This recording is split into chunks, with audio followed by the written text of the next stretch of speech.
And like I said earlier this afternoon, I would do a second stream.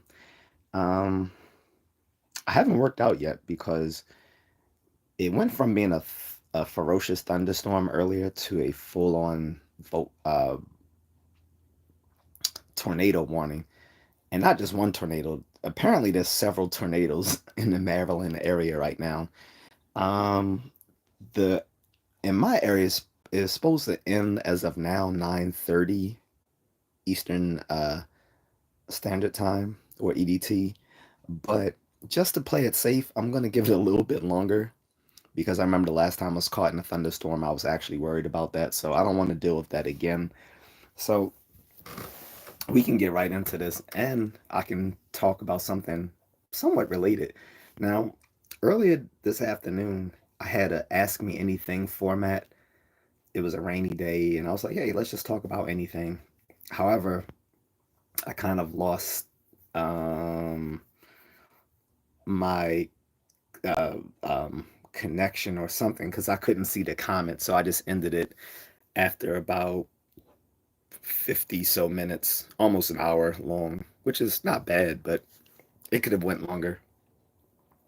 However, um, we'll see how long this goes. Because again, I still want to go out and do like a late night run, but I'm waiting to the thunderstorm watch is over, which is supposed to end at 9:30, but I'm gonna play it safe and give it a little wiggle room. Okay. Um, so this evening's topic is going to be on dog attacks and irresponsible pet owners, something of which I've had plenty experience in my neighborhood, as well as in the Philippines with my wife.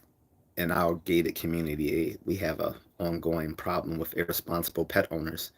So let's talk about that. And I know this is going to be divisive because I know there's a lot of dog owners out there, people who are very passionate about their pets. This isn't for the good dog people. This is for the irresponsible pet owners, the people who own ghetto dogs and don't mind that those dogs are a threat to the community, to their neighborhood, to their neighbors. Let's get into it. And we can talk about my experience with some of these dogs. Again, every proviso with the live stream is if there's no engaging conversation, I'll just end it early. But almost every time I do this, there's conversation. So again, topics about dog attacks and irresponsible pet owners. How do you respond to dog attacks? Stuff like that. What's up, Corral? Say greetings. Your live late late live late stream. Just woke up now for work. Okay. So yeah, I'm talking about guys dog attacks and irresponsible pet owners. As a runner, this is one of my biggest fears when I go running is random dog attacks. Especially in lower income neighborhoods, a lot of people don't leash their dogs properly, if at all. And for some, that hurts. That's more of a danger to the dog than it is to other people, especially these smaller dogs. They often get hit by cars and stuff like that, and it's their owner's fault. They need to keep them on a leash. Like people don't understand. Your dogs are not I'm excuse me. Your dogs are not children. They are animals, and they need to be treated as such.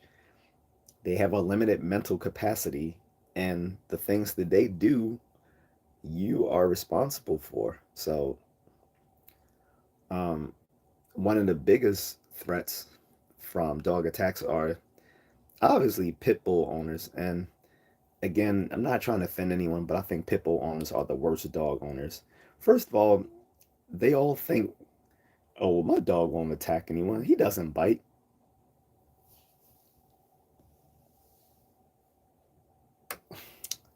Yeah, okay. Your dog doesn't bite.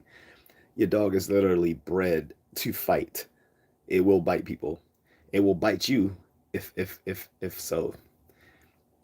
Another another thing these pit bull owners will say is, well, um, that's only if you raise them to be to be violent. Otherwise, they're nice dogs. No, they are literally bred to be attack dogs. You're not gonna remove centuries centuries of breeding for that very behavior just because you treat that dog nicely. No. Yeah, I don't buy that, Brian. It's not how they're raised. They're literally bred to be attack dogs. You're not going to erase behavior literally bred into them through centuries and centuries of breeding by treating them nicely. That just doesn't happen. Um, and what's the other thing that pit bull owners say? So we get, oh, he won't bite. We get, oh, it's just on how you raise them.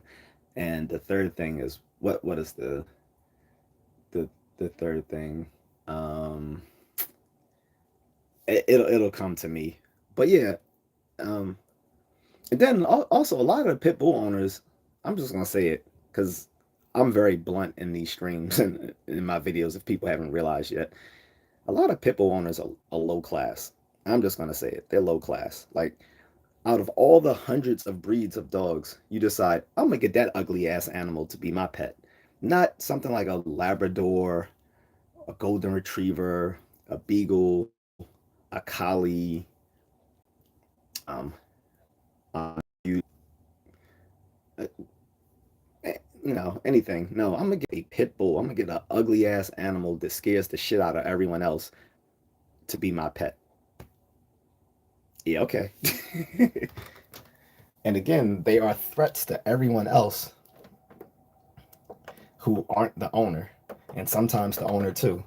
So when you look at the medical stats, when you look at the medical stats, the majority of those dog attacks are about pit bull terriers. And I'm not going to get into all the different species of pit bulls because I hate that people when they disagree with something will start introducing nuance where nuance doesn't have to be entered just for the sake of overcomplicating the issue. We know what a pit bull is when we see one. It doesn't really matter which breed of pit bull we're talking about. But the majority of those dog attacks are, when you look at the stats, by pit bulls. And aside from that, many of those attacks are fatal, as in the dog ended up killing the person that they attacked. So it's like, I'm not trying to hear all that.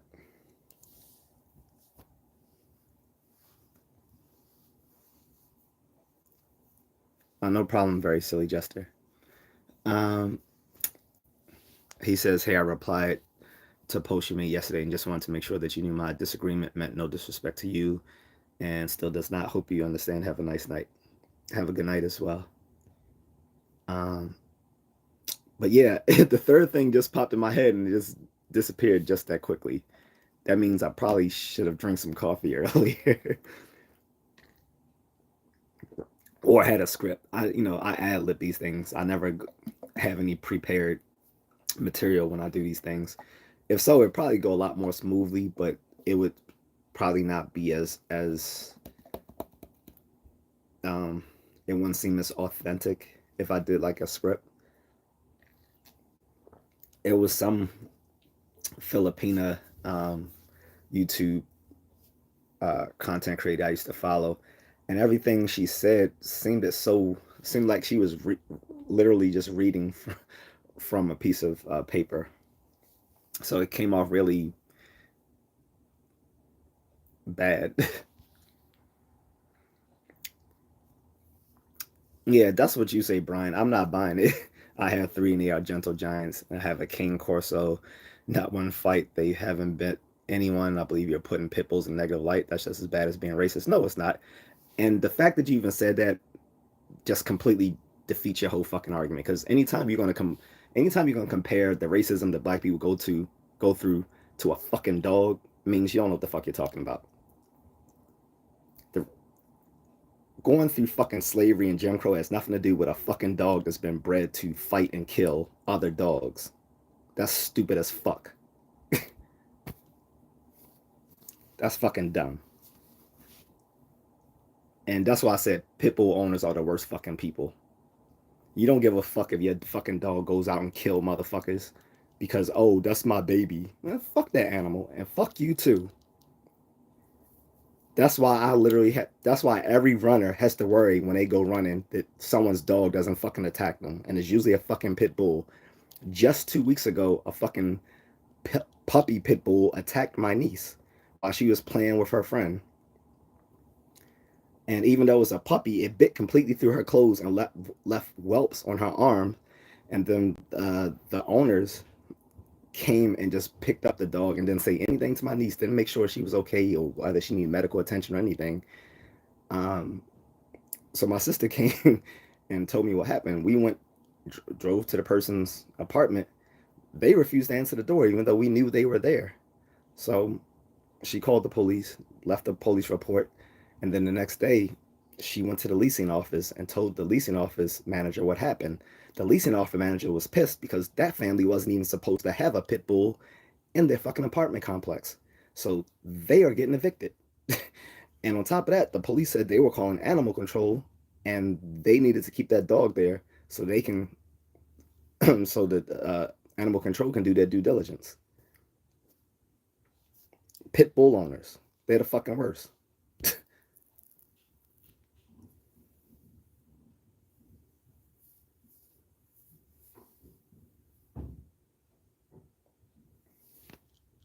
That's all I'm saying. Like, and it's funny, I had to file a report just 2 weeks before that happened to my niece because there's been a lady and her boyfriend or whatever, they're elderly folks who keep a dog, a pit bull. I think it's a pit bull mixed with something else, but you would just recognize it as a pit bull if you're not like a dog, you're not a dog aficionado, which I'm not. That is always running off the leash. Like if I go running early in the morning, like 5 o'clock, that motherfucker's running down the street after me. Or it's ran after other people. Like there was one guy sitting outside. No, I'm sorry, not he. His kids were outside on their property, and this dog came chasing the kids while they're on their property. Their father came to confront the owner. This is the same elderly couple who I had to file a report on.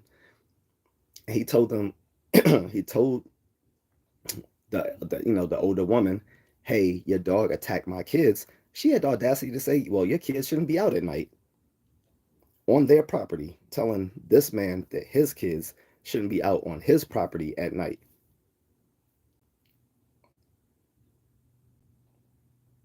He said, "Yeah, okay. If that dog attacks my kids again, I'm gonna shoot them." He's, "I'm gonna shoot that fucking dog."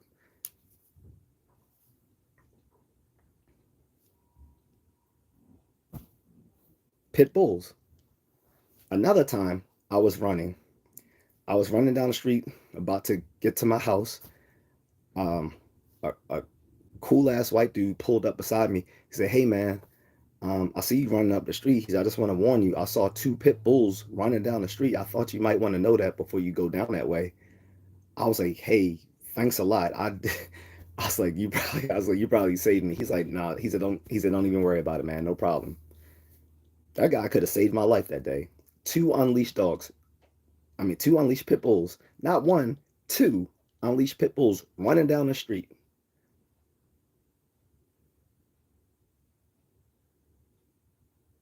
Another time, my niece is like terrified of dogs now because too many people let them off the leash.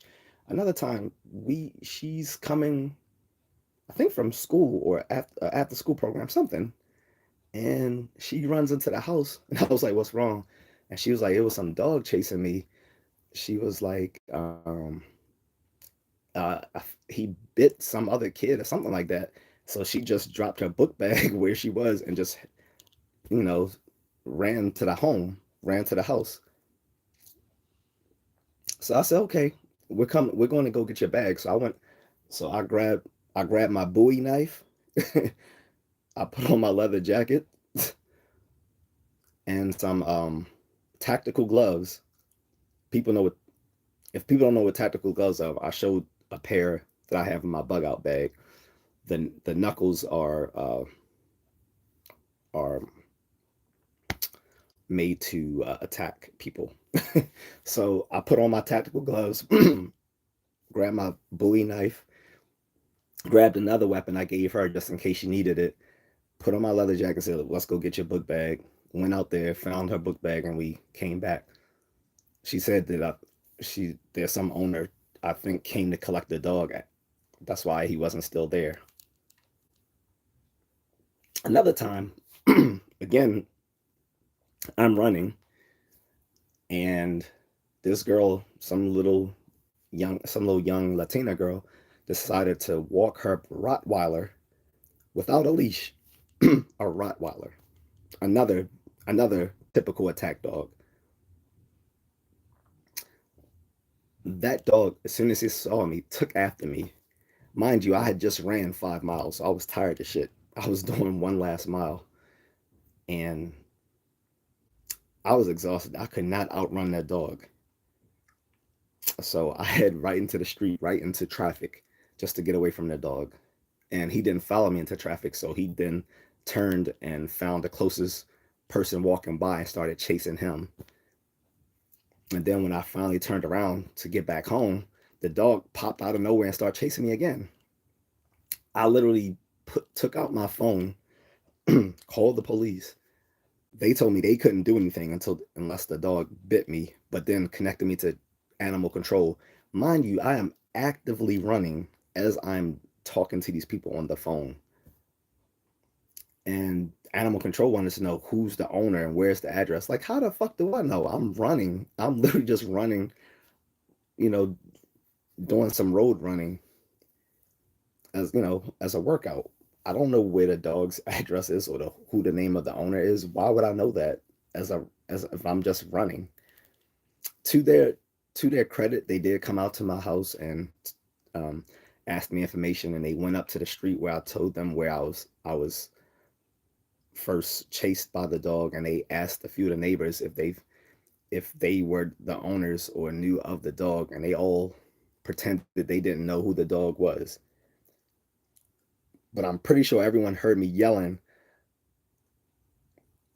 when the dog was running. I was like, go come get your effing dog. No one cared. If I was left mangled and mauled on the street, then what? It's just, oops, I'm sorry.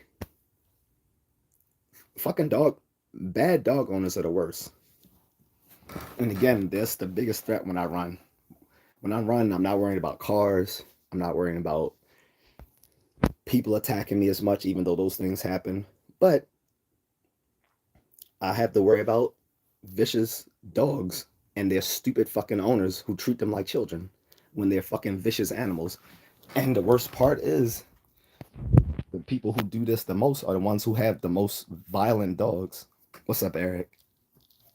So you're not gonna sit here and tell me that a fucking pit bull is not a threat just because, oh, my dogs are nice. They wouldn't bite anyone. They don't fight. That's the dumbest fucking thing I ever heard.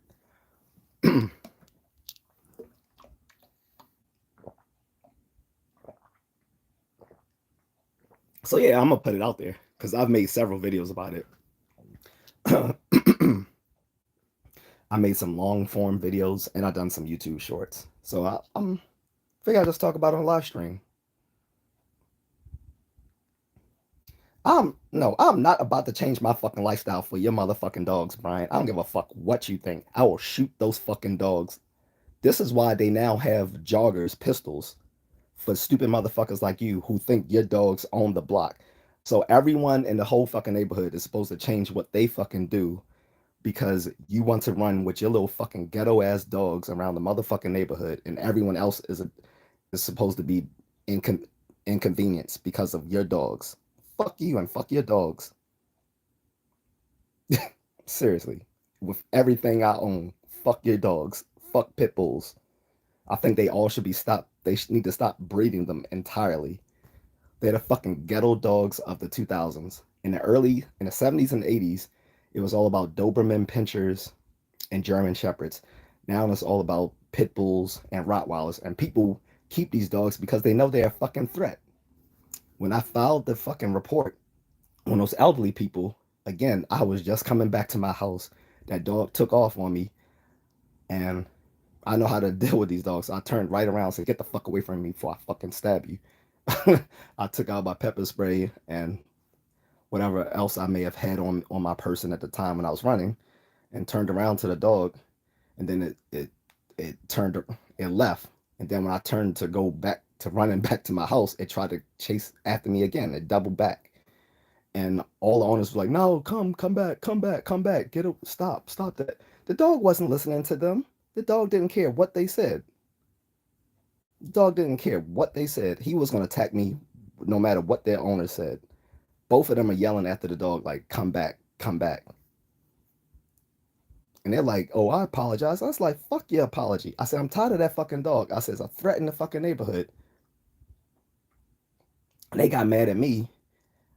And I'm like, shut. And I told the lady, "Shut the fuck up, you old bitch." Because I'm not trying to hear it. Because, first of all, another thing is she and my sister got into it 8 years ago. My sister had put a peace order on her because they got into it over her dog and shit. On top of that, the lady lets her dog go through the neighborhood, through the backyards of everyone, and shit in their yard, and she doesn't pick it up unless someone looks at her. I was like, "Your dog shits in my backyard," and I know because I work out in my yard every day. And she was like, "No, no, I always pick it up." I'm like, "No, bitch, you only pick it up when you know someone is watching you." I said, "I've taken several photos of your dog's shit in my backyard. I have to make sure that there's no shit around when I'm working out my backyard because of your fucking dog." And so her boyfriend, or whoever the fuck he is, went a step. What you say? What you say to my lady? I was like, "You heard what I said. I told her to shut the fuck up, you old motherfucking nigga."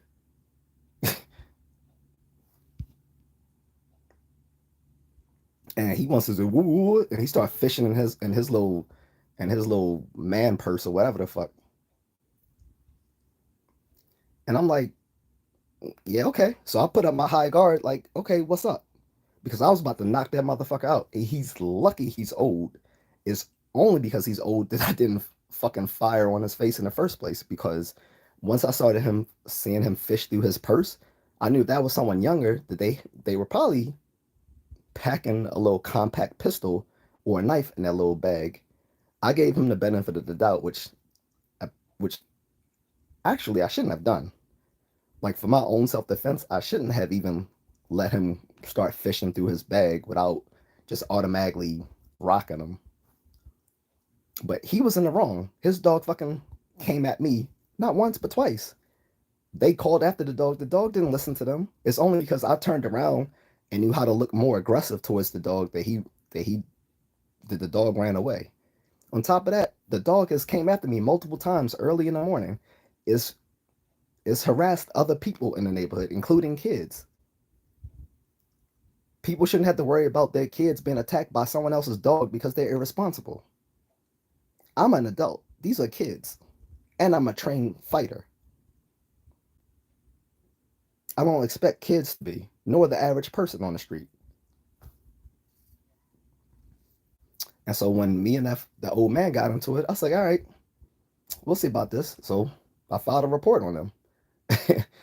when the plus when the police officer came, she's a runner. So she completely understood what I'm saying. She was like, "Oh, I know exactly what you mean." She's like, "I got chased and bit by dogs a few times when I went running." So she knew exactly what I was talking about. The worst thing is to have a police officer who already knows who can who can empathize with your situation because they've been through it themselves.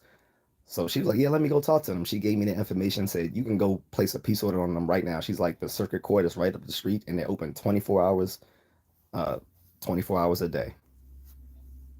To my credit, I haven't done it yet. I was like, "You know what? I'm gonna give these old fucks a benefit of the doubt. If that dog doesn't bother me, I'll let it go. If the dog attacks me again, I'm taking it. I got the information. I'm taking it right to the circuit court, and I'm gonna put another peace order on them. And the judge is not gonna be happy that this is not the first time I put a peace order on them."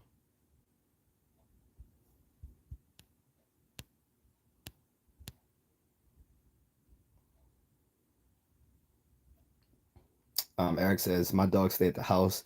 I don't take them off the property. People don't like pits, and I'm not bringing them out in an environment. They get plenty of exercise in my backyard." Now, I don't have a problem with people walking their pit bulls in the neighborhood if they have it on a leash. That's not my problem. So Eric is a responsible dog owner, guys. That's not what I'm talking about. I'm talking about people who let their dogs, like, you know that you have a dog that most people fear and you don't even put it on a leash. That's is dangerous, and you're being a bad neighbor. And for someone to sit there and defend that, like Brian was trying to defend, that's why I got heated. Like, you're not going to sit there and tell me I need to go somewhere else to run instead of not running in my neighborhood because of your animals. That's how does that work? I'm not supposed to run around my neighborhood because you own dogs. No, that's not how it works. You're supposed to do like a responsible dog owner and keep them on a leash or keep them within your yard. People shouldn't have to fear your dogs in the neighborhood. So you're gonna say all the little kids in your neighborhood and everyone else should not do anything that can possibly agitate your dog. Now, it's different if someone's going out of their way to, like, you know, there are some jerks. You have some people who will go to someone's like house or over to their property and harass their animals. That's a whole different that's a whole different situation. And if something happens to that person because they're harassing an animal, then they deserve it. But that's not what we're talking about. We're talking about people minding their business, going for a jog. And again, I want to remind you, I'm an adult male. So we're talking what happens when you talk about children or you talk about female joggers. Female joggers are some of the biggest victims when they go to work out. That's why I've said in several videos, female joggers need to keep self-defense weapons on them whenever they go running, because they are the most preyed upon targets. Because people tend have a tendency to think that runners and joggers are easy victims because you're out by yourself. You typically are wearing uh, scanty clothing, so they think you're not a threat. And when you're a female jogger, that makes it even worse. You're like you're seen as one of the easiest victims if you're a female jogger. So again, that female police officer pretty much uh, vindicated me because she said when she goes running, she's been attacked and bitten by dogs. And I told her, I was like, I'm not even worried about just about myself. But I was like, there's tons of kids on my block. And she was like, yeah, I know. She said when I went to go talk to the owner, she said it was literally like five kids that came walking up the block. Now, what if it was those kids that were walking by when that dog was outside? And again, the dog wasn't responding to his owners. You can't predict a animal's behavior. That's one of the things we know from psychology. That's one of the reasons that the whole research program, the old research program of psychology called behaviorism, failed failed as a research program because behaviorism wasn't the best way to explain behavior, even for simple animals like pigeons, much less complex animals like primates and humans. You can't control the animal's behavior. I don't care how well trained it is. I don't care how nicely you raised him. If a dog's been raised for centuries to be an attack dog, that's going to be its instinctual behavior. And there's only two things you can do: either not have that sort of animal, or you have to make ensure that you are protecting your neighbors from that animal in case it snaps. And you never know. It's just like a person can snap, animals snap. And I'm still not done with all the stories of dogs that attack me. There was a husky to for that dog. I think he was just being playful. Like, he was just running along beside me, and there were drivers, they were uh, drivers on the road mad at me because the dog was chasing me, thinking that it was my dog. And I'm looking at them like, this is not my dog. Like, I'm literally just running down the block, and the dog is running beside me, which just went to show, like, if it wanted to just lunge at me, it could have, because it was literally running up beside me up until some, cars had to keep swerving out of the dog's way, and they were getting mad at me like that was my dog that I was running with. And I'm like, this is not my dog. Um, then there was a little Asian couple that had food dogs. This happened many years ago, but I remember it clearly. I'm running down the block, and this lady never kept her dogs. She didn't keep her dogs in a leash sometimes when she walked them, or other times when she did, she had a leash that was so long that it stretched across the street. I'm like, that defeats the purpose of a leash. If your leash is long enough that when you're walking a dog, that they can literally run to the other side of the street. And so the first time when she had them, they were running with them not on the leash. They attacked me. They kept trying to bite my ankles. Like these are, I see why they call these little dogs ankle biters because they were literally trying to bite my ankles. But they kept circling around me while I was running. Like they were circling my legs, like sitting there like just. So I ended up tripping over one of them, and luckily I caught myself.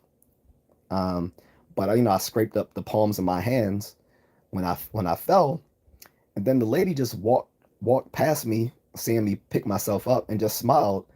I'm like, what the fuck? This bitch didn't ask me, hey, are you okay? Um, do you need any attention? Are you all right? Nothing. She said nothing. She just looked at me, smiled, and kept going. This is what I mean when I say bad dog owners. Like you could at least been a fucking human being and said, hey, are you okay? I'm sorry about that. Didn't I didn't mean for my dogs to do that. I apologize. Something just to show, hey, you're a human being, and that's exactly what that family could have done when that puppy attacked my niece several weeks ago. They wouldn't have been getting evicted from their apartment complex because they weren't supposed to have a dog in their apartment. If if when we came to their apartment, or even but no, even before we came to their apartment, if when the dog attacked my little niece and they came to get the dog and the guy could have just said, hey, little girl, are you okay? Are you all right? Do you need a ride home? Do are were I saw the dog bit you. You know do you need to go to the hospital? Something just to show some basic concern, some human decency. He didn't. What he did, he knew that he fucked up because he wasn't supposed to have a dog living in his apartment. So all he did was grab the dog, took it into the house, and locked the door behind him, and wouldn't answer the door when we came knocking.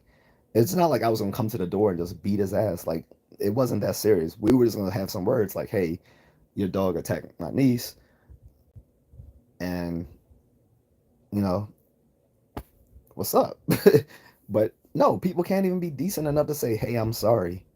Like at least the old couple, they said, "I'm sorry," but at that time, I didn't want to hear it because again, this wasn't the first time this happened with this dog. It's been like the fourth or fifth time. On top of that, the dog keeps shitting in my backyard and she doesn't pick it up. So I had words with them, and that's why I filed the report. Again, even though I filed the report, I have not put a peace order on them. But if I ever see that dog attack me again, I will. And the peace order is not going to be good because, again, the guy was threatening me with some sort of weapon. So let me get to the comments. I know there's probably a lot that I missed.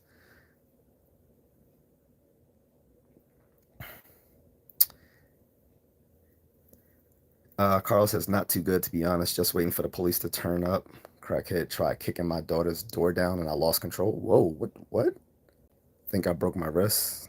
Man, I'll say this: calm down before you react to anything. This is what I learned. Like, there's so many situations I could have potentially gotten into this neighborhood.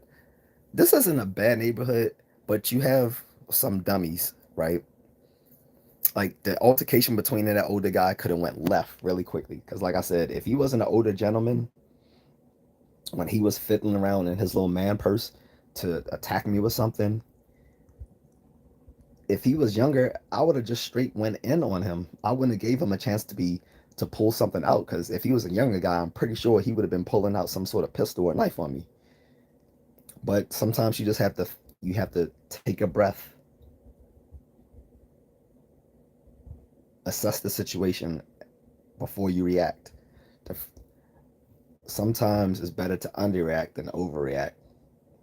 So, um, You you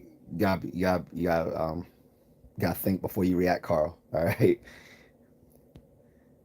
Eric's Eric the Guava says, I don't play around with dogs, especially other people's dogs. I live in a Mexican neighborhood, and a lot of them let their dogs out to roam the neighborhood, and I don't like that. Yeah, the same thing happens in the Philippines. Like, my wife and I, we live in a gated community, but these people have dogs, and they let the dog roam, excuse me, they let their dogs roam the neighborhood as well, because I always tell her she need to go, make sure she's being physically active, because diabetes is a big problem in the Philippines because a lot of them eat huge amounts of rice and they do no physical activity. And the fact that her mom, has it, I was like, that's a genetic risk for you. So I need you to be physically active. And she was saying, she was like, yeah, I understand. But she was like, sometimes a lot of us are scared to go jogging in the neighborhood because people just let their dogs roam. And we told the HOA, and the HOA hasn't really responded. So, Brian, I apologize if I fired off at you. I'm just kind of tired of pit bull owners and dog owners in general who act like because their dogs are so well behaved with them that they'll be well behaved with other people, and it's just not the case. Eric says some chubby little tater tot was walking there, two huge German shepherds without a leash. Oh my god! And I had my window open at my house, and these damn dogs tried to jump inside my house. Damn. And German shepherds can do it. Those are, I mean, there's a reason that the military and police use them because those dogs are not only are they really good attack dogs, but they're one of the smartest breeds. So um, that's the problem. So that gets to the third thing. So now I finally remember. So I said there's three things that irresponsible dog owners always say, especially when it refers to pits. Is that one, their dog doesn't bite. All dogs bite. Two, they say, well, it depends on how it's raised. No, they they're all instinctually aggressive and violent because they've been literally bred for centuries to be so. That's the whole point of them breeding that those types of terriers. But and like the third thing is they will say, well, they're just loyal to a fault. Like, no, they're just stupid breeds. Like, some dog breeds are smarter than others. Like, German Shepherds are very bright. So that's why they make such good animals for law enforcement and military. Because not only are they really good at being good and protective animals, but they're very smart. Whereas pit bulls aren't very smart. It's not that they're loyal to a fault; they're just not that bright. And that's where and that's what makes it tragic. You have a super violent animal who's also not very intelligent. That's what makes them so problematic. And like I said, if you look at the medical stats, most dog attacks nowadays are from pit bulls, and many of those attacks end up being fatal. So that is the problem. So guys, I'm sorry if I get heated, but literally it's something I've been dealing with for the last 11 years. Like every day, that's my main concern. Not weather, not cars, not people attacking me, even though that's happened a few times too. But it's been dogs. And like I said, I've those are just some of the scenarios that I've given that's happened to me. I'm not going to go through every single one, but I think I've given enough examples. Like it's just a threat. And like I said, my niece, like I know when I used to take her and my nephew jogging, like every time they saw a dog, like when we were running that didn't look like it was on a leash, they got scared. I'm like, don't worry about it. Let's just keep going. So it's a problem.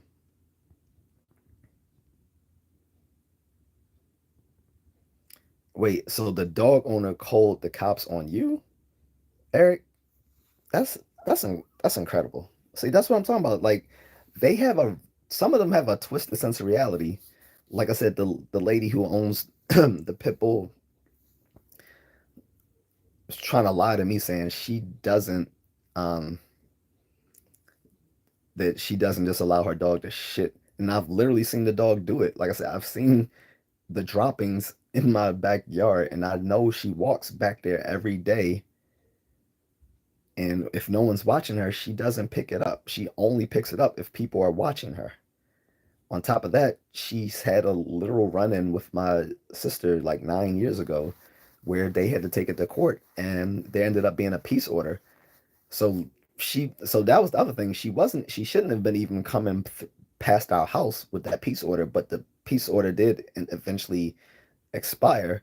But she was walking her dog through our backyard before that peace order had expired. So she was all the way in the wrong, which is why when I told them, I was like, all right, we'll let the cops handle it. When I walked away from them, they was like, they they came to the house and tried to apologize. I said, no, it's too late. I said, you can explain it to the police officer. And she was like, what, really? I'm like, yes, really. And my sister saw her come to the door. My sister flew off the handle. You think I'm upset? No, I'm actually the most calm person in my in my family. Uh, my sister was livid that the lady had the audacity to come to our house after they already had their little falling out several years ago, and things that she could just come to our that she would even have the audacity to come to our house to plead her case. Like, no. And this is in California. No, they didn't delete your comment. It was just hidden. I think I hit show so that people can see it. They should now. It's just as another moderator just handled this. That was, but another moderator was me. It should be seen. Um, Peter forces Rottweilers are the way to go. I hate those dogs. Like I said, they're they're just they're almost as bad as pit bulls. Plus, plus they're stronger. Like pit bulls aren't. So pit bulls are a different sort of threat. Like pit bulls are bad because the the psi that their jaws create can crushes human bone. Like their jaws generate enough pressure to crush human bones. I'm talking about like all, the bones of your arm, the brachial um forearm. Like they can crush that. A Rottweiler is much stronger, and they're fast. Like when that Rottweiler was chasing me, like I said, I had already ran 5 miles. I was on my way home, and I could not dodge this dog. I was surprised how fast this big muscled animal looked like Mike Tyson in fur. And like I said, there was no reason that girl should have been walking that dog off a leash, because what if someone else was coming by?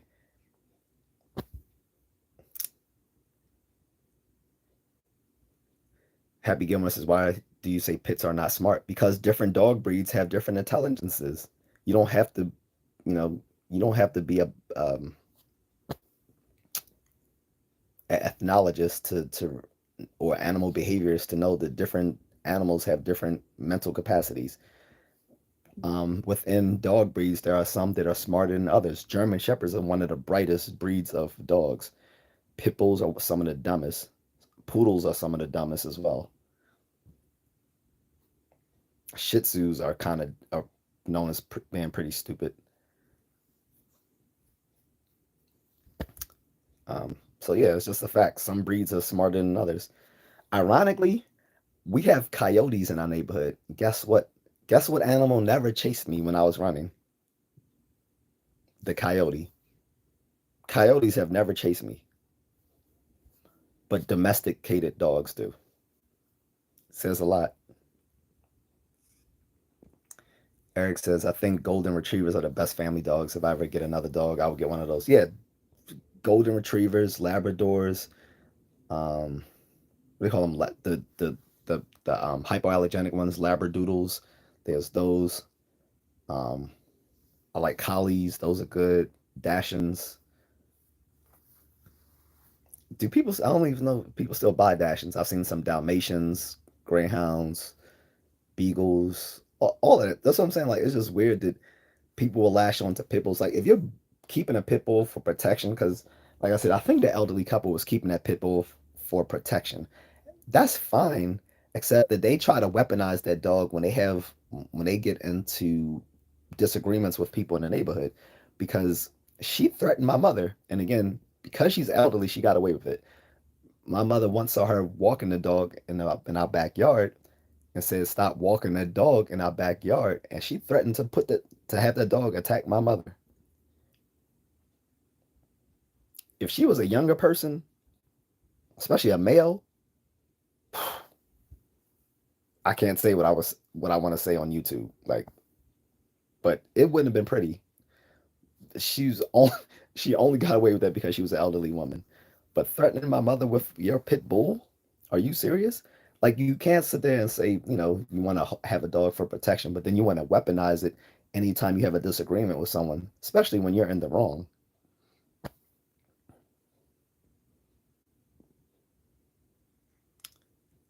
Eric says, "Oh, the owner called the cops on me because I came out of my house with my firearm. As you should have. You're on your property. The dogs were about to jump in your house. So the problem is, depending on I don't know California laws, but you know, they could charge you with brandishing, something like that. That's the threat, that they might charge you with brandishing a firearm, right? So that would be crazy. BSK is in the house. Happy Gilmer says pit bulls are considered to be smart dogs. No, they're not. No, they're not. No one says that other than pit bull owners. Like, people do not consider pit bulls to be smart. No, they don't. They're known for their high trainability, problem solving abilities, and adaptability. Problem solving abilities. If they had, put it this way, the dogs known to be the brightest animals are the ones that are trained for law enforcement and military purposes, or as search and rescue dogs.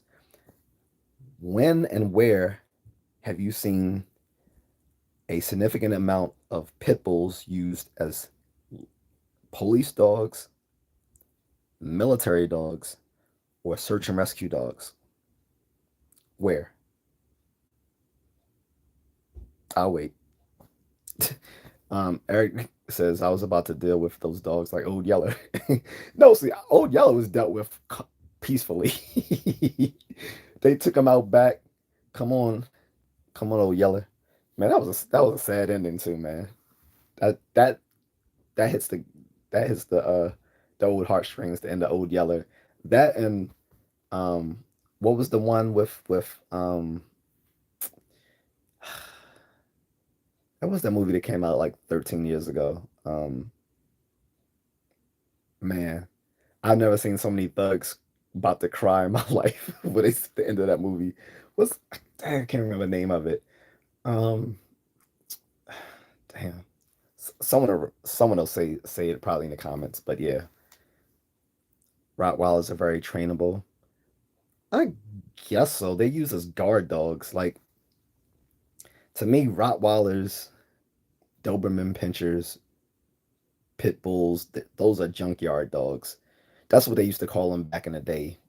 I guess they don't. I guess that's mean to say now, but back in the day, they used to refer to pit bulls, Rottweilers, and Doberman Pinschers as junkyard dogs because they basically were used to guard those sorts of properties. They weren't known for being bright, but they kept people away. They were and they could be trained to do such. So Rottweilers have a higher PSI. I wouldn't be surprised if they had a higher PSI than pit bulls. I think the only reason I thought that the pit bull had a higher PSI and when it comes to biting is because I remember the my old Jack London book White Fang. I saw the movie too, but I read the book long before I ever saw the movie that Disney did, the Disney version of White Fang, which it wasn't as good as the book. But I remember when the owner was fighting his was kept putting White Fang in fights, he won until he went against, I think it was a pit bull. It was either a pit bull or a bulldog. I couldn't remember which, but no matter, even though more he was stronger than the pit bull or the bulldog, whichever one it was. Once the dog sunk into his jaw into that dog's neck, it was over. Well, technically a wolf mixed with husky, but again, it's just funny that I've literally seen wild animals not attack me in this neighborhood, but domesticated dogs have. Like I've seen coyotes. Like I was literally running one day, and the coyote just looked at me like, and I just kept running. I just knew it was gonna come after me, but it didn't. Another time, I'm just shadow boxing in the backyard, and it's raining, and I just see this coyote just walk past. I'm like, okay. so, and like I said, this is a if guys, I'm in Baltimore, so you wouldn't think there are coyotes in Baltimore, but they are. And up north, um, all the way up the East Coast, they even have coy wolves, which are hybrids of coyotes and wolves. So,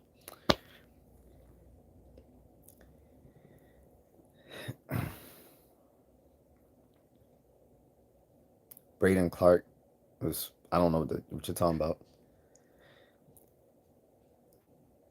BSK said, yeah, topic is dog problems, right? I mean, I literally put it in the title and did like the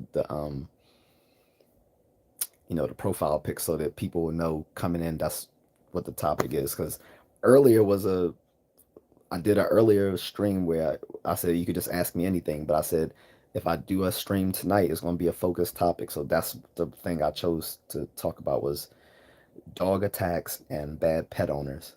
Again, not every dog owner is a bad dog owner, right? And not every pit bull is a bad pit bull. I just don't think that. I just think those two are a volatile mix. If you have an irresponsible dog owner and a pit, that's the worst combination. Or Rottweiler, same thing. If you have an attack dog with an irresponsible dog owner, those are like a volatile mix. It's going to lead to a dog attack. Happy Gilmore says, this guy knows nothing about dogs. Pit bulls are happy, amazing dogs, and we look lucky to have one. Man, shut the fuck up. I will kick you off this fucking platform. You fucking idiot. They're literally bred to be attack dogs. And they're not smart. And neither are you, obviously, because you think they are. Unlike you, I actually know animal behavior. And I know that different dog breeds have different mental capacities. Just like humans have different mental capacities, and yours, the one you're displaying now, seems to be quite low.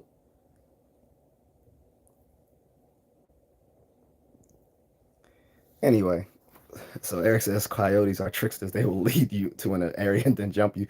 So I don't see from what. So I looked it up because I was curious after that happened. I was like, that coyote didn't attack me. So I looked it up and found out that for the most part, when the coyotes find themselves in like domestic, like in a human habitat, they don't bother adults. They will attack small children or small pets.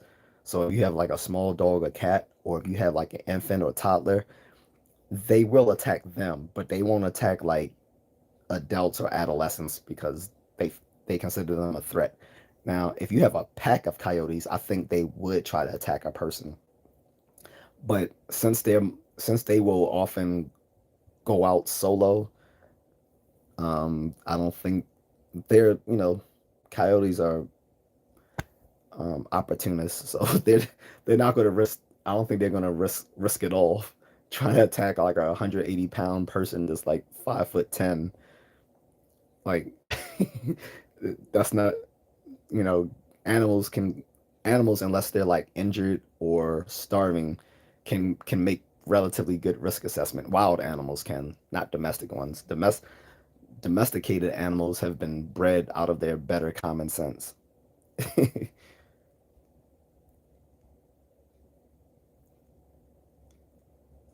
Luke Lacey says, "Is this Don?"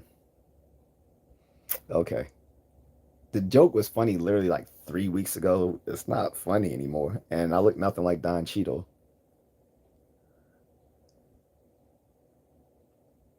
All dogs are great. It's all on the owner. No, it's not. Those are, like I said, those are three fucking myths that people have about their dogs. The first myth is that their dogs won't bite. All dogs bite. It's literally what they do. Saying a dog doesn't bite, is like saying a human won't speak. It's part of what we do. We speak. Language is one of our human traits. Biting is what was a trait of a dog. Two is saying, oh, it just depends on how you raise them. It does. That's not true. Their instinctual behavior is to be aggressive. They have not been bred to go out and help people. They've been bred to attack. That is what they have been bred for. And when we talk about breeding, it's actually a cruel process in itself. So when you talk about purebreds and stuff, all that means is they've been inbred with family members for generations upon generations to retain certain genetic similarities to make them which makes them a certain breed. And one of those traits that keeps being multiplied each time they breed them is their instincts for attacking others. The sheer violence that they can yield. That's what makes them pit bulls. That's what people want them for. To say that just because I raised them nicely, it's not going to take the fight out of them. So if a Muay Thai fighter is raised in Beverly Hills as opposed to in the rough streets of Isan, Thailand, is that going to make him less of a Muay Thai fighter if he gets the same training?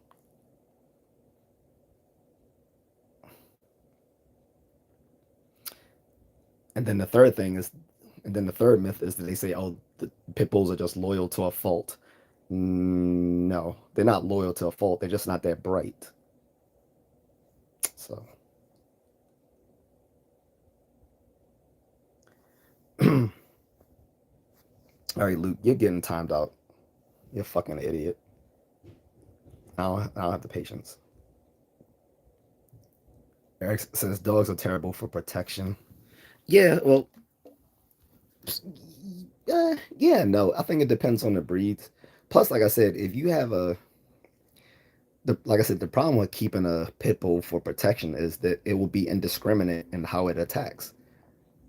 Like, unless it's used to someone coming around, they're gonna just see that they're gonna see that other person as outside outside the pack. Like you and everyone in their house is part of the pack. Everyone outside of the house is not part of the pack.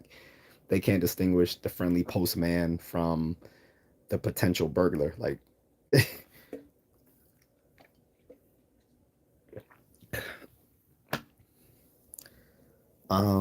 Marachu says who would win in a Sigma Guyot competitions? What? I don't even know what you're saying. You need to stay off the drugs and you're getting timed out. Idiot.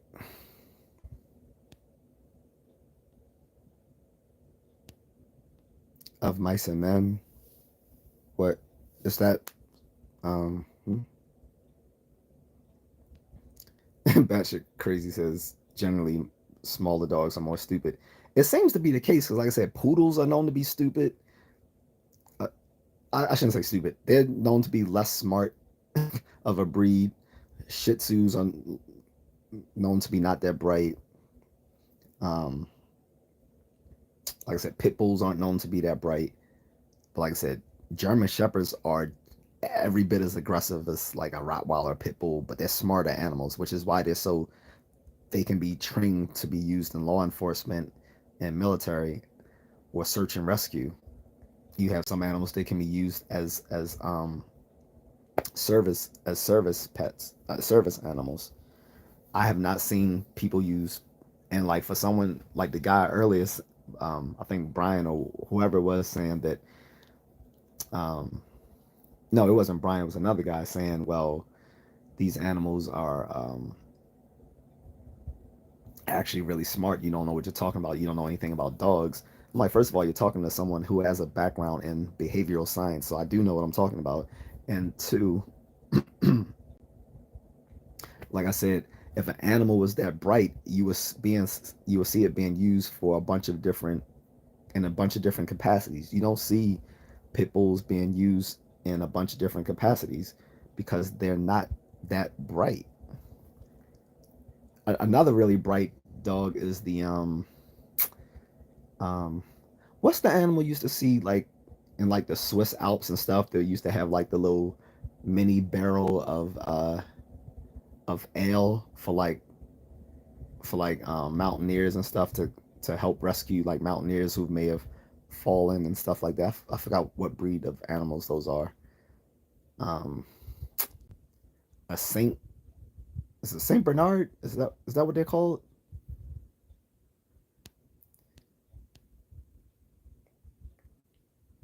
Um, Eric says there was one dog my friend's grandparents had. It was an old Saint Bernard. Okay, that sounds right. And the dog was the biggest but most gentle dog I have ever come across. Exactly. My first dog, well, dog my father first bought when I was young, was a Great Dane. That dog used to let me ride on top of it like a horse. Dog was huge, and I remember the first time I saw it, like it was so giant that I remember crying because it was this large animal. I thought it was gonna, I thought it was gonna kill me. Like I'm, I must have been 4 or 5 years old, and this dog is just standing way above me, and it was the most, but it was the most gentle animal. I used to be so sad when my father used to whip it because he would crap in the back in the basement.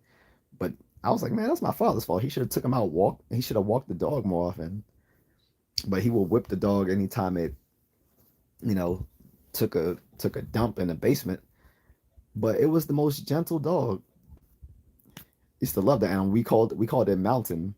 His original name was Malcolm, but we didn't want to confuse it with my cousin I was close with, so they renamed him Mountain, which he lived up to that name because he that was a big dog, but it was gentle as could be.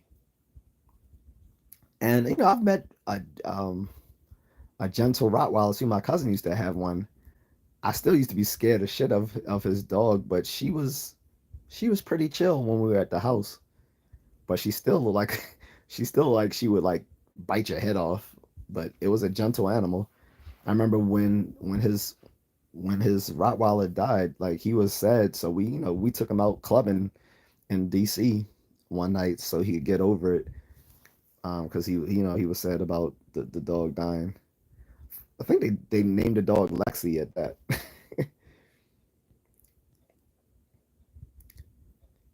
You're gone. Um, Opening a dog fighting business? No, it's illegal. They do it in the Philippines. I think my wife said that her father used to bet on dog fights because that's a big thing over there. But no, I would never open one. Why would I do that? That's ridiculous. It's illegal and it's inhumane. So no, I would never do that. I'm not cockfighting animals. What's up, Poker Man? Forever BFF said, "Hey, what's up?" Shotgun Charlie says, "Nice to see a normal, intelligent young man on here. I've watched your streams a few times. Much respect." Thank you, Charlie. Forever BFF says, "Sub, appreciate it. Thank you." Eric says, "I think dogs are the best when they have a job. Pits are good hunting dogs for large." Oh, so you okay? So that's a role they can be used for hunting. That is something. Okay, I can see that. See, that's an all of the men. See, that's what I've never thought of that because like most of the men on my father's side of the family hunt, but I've never heard them keeping pit bulls as hunting dogs. They would keep like things like beagles or stuff like that for hunting. And like even my cousin, because my cousin is the only one our age that goes hunting. Like all the younger males in the family, we don't hunt, but all the older guys, all the uncles, they still go hunting. And I haven't heard of any of them having pit bulls. I have one older cousin who has pit bulls, but I don't think he hunts. He lives in New Jersey. But I'm talking about all my uncles and stuff that live in like Virginia and places like that. They hunt like every season. And my cousin, he lives in Virginia, but he lives in North Virginia, so he's closer to me. He goes coon hunting, which is a different season than the hunting they do. But the animals he keeps, the dogs he keep, aren't pit bulls either. So I never thought of them as good for hunting. Hogs and boar, but not do they? I'm guessing they. I'm sure they got hogs and yeah, I know. Yeah, I know for sure they have wild hogs in Virginia. But yeah, I know my father. They mostly go deer hunting, but he's also he's also hunted what wild geese, wild turkey, rabbit, squirrels. He had some bear meat. I don't know if he shot the bear or he just bought it, but he may have. I think he did shoot. I think he did hunt bear too. So,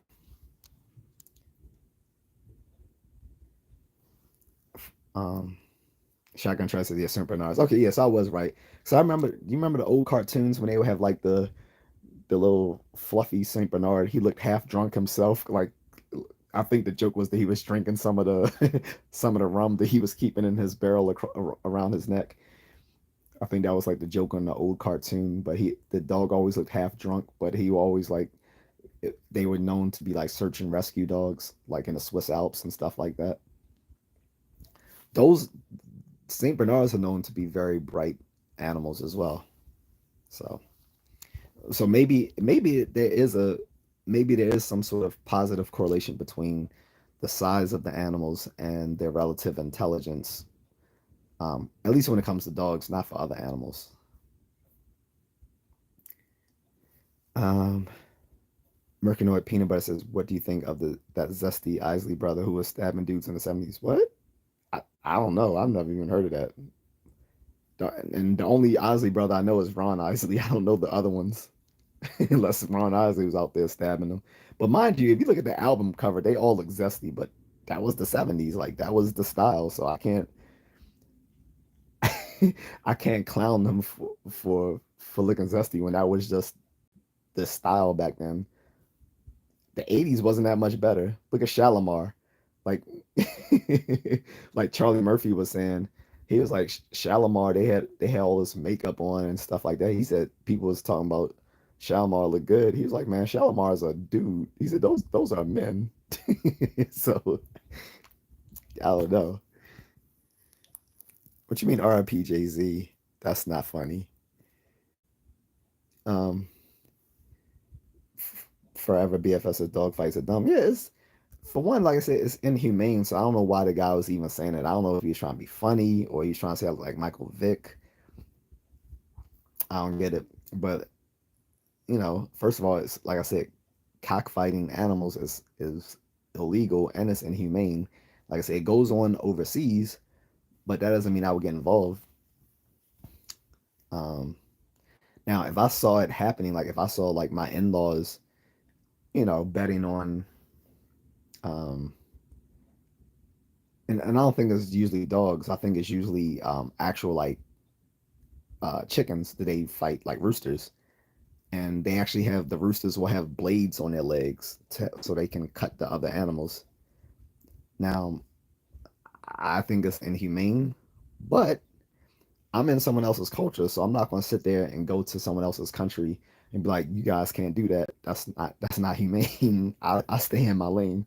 Plus, I'm pretty sure the animal who loses is probably going to be tonight's fried chicken, so or chicken adobo, so whatever.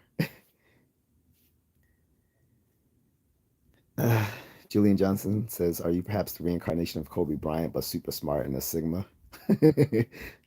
I wish. RIP to Black Mamba though.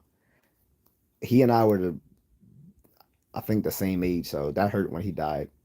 Because, like I said, we were pretty much the same age, and so I was rooting for him when he first came into the league, and even when I really stopped watching basketball, I would still occasionally watch a Lakers game just to see Kobe Bryant.